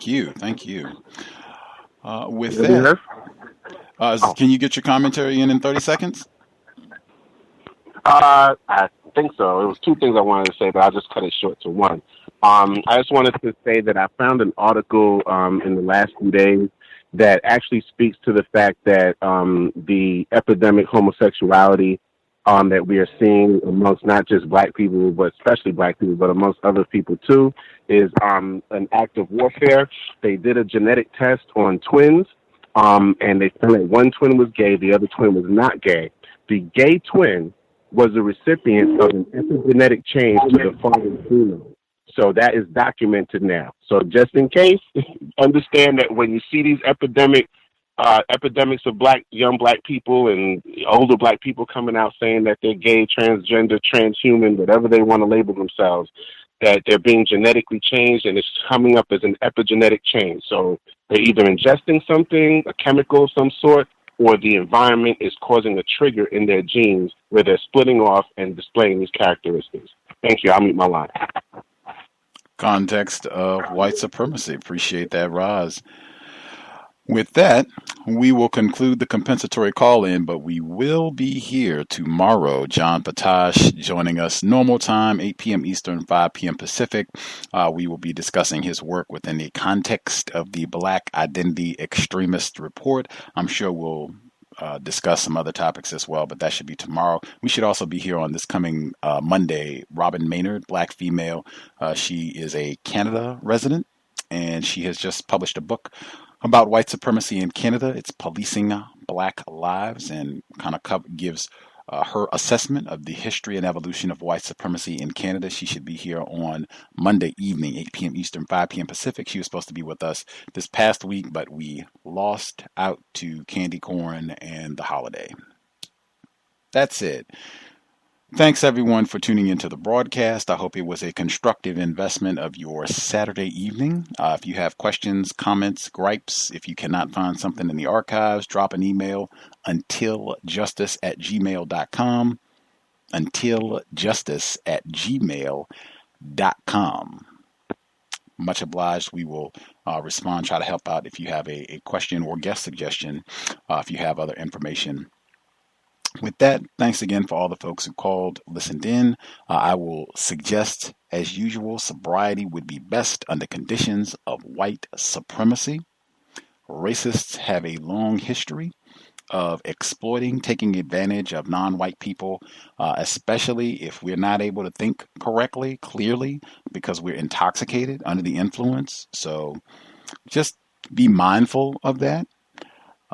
I would encourage sobriety. If you have got to consume, you definitely want to have a code to make sure that you're not going to have any unnecessary problems, end up having contact with an enforcement official or whites, period, badge or no. just be mindful, be alert. The system of racism, white supremacy does not pause just because we want to have fun.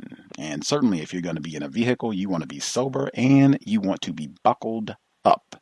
Whether you are a driver or a passenger, don't want to have that be the time where you get stopped by an enforcement officer or race soldier and, oh, I am not sober.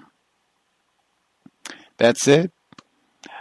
We ask, Creator, we ask that you help us remain patient with other black people, victims of white supremacy. We ask that you help us remain patient with ourselves. Remind us to demonstrate the highest levels of black self-respect at all times, in all places, each and every time we are in contact with another black person. It has been time. Replace white supremacy with justice immediately. Cows signing out. Thanks all for tuning in. Nigga, you so brainwashed. I'm a victim, brother. Problem. You're a victim. Man, I'm a victim of 400 years of conditioning. Shut up. The man has programmed my conditioning. Mm-hmm. Even my conditioning has been conditioned.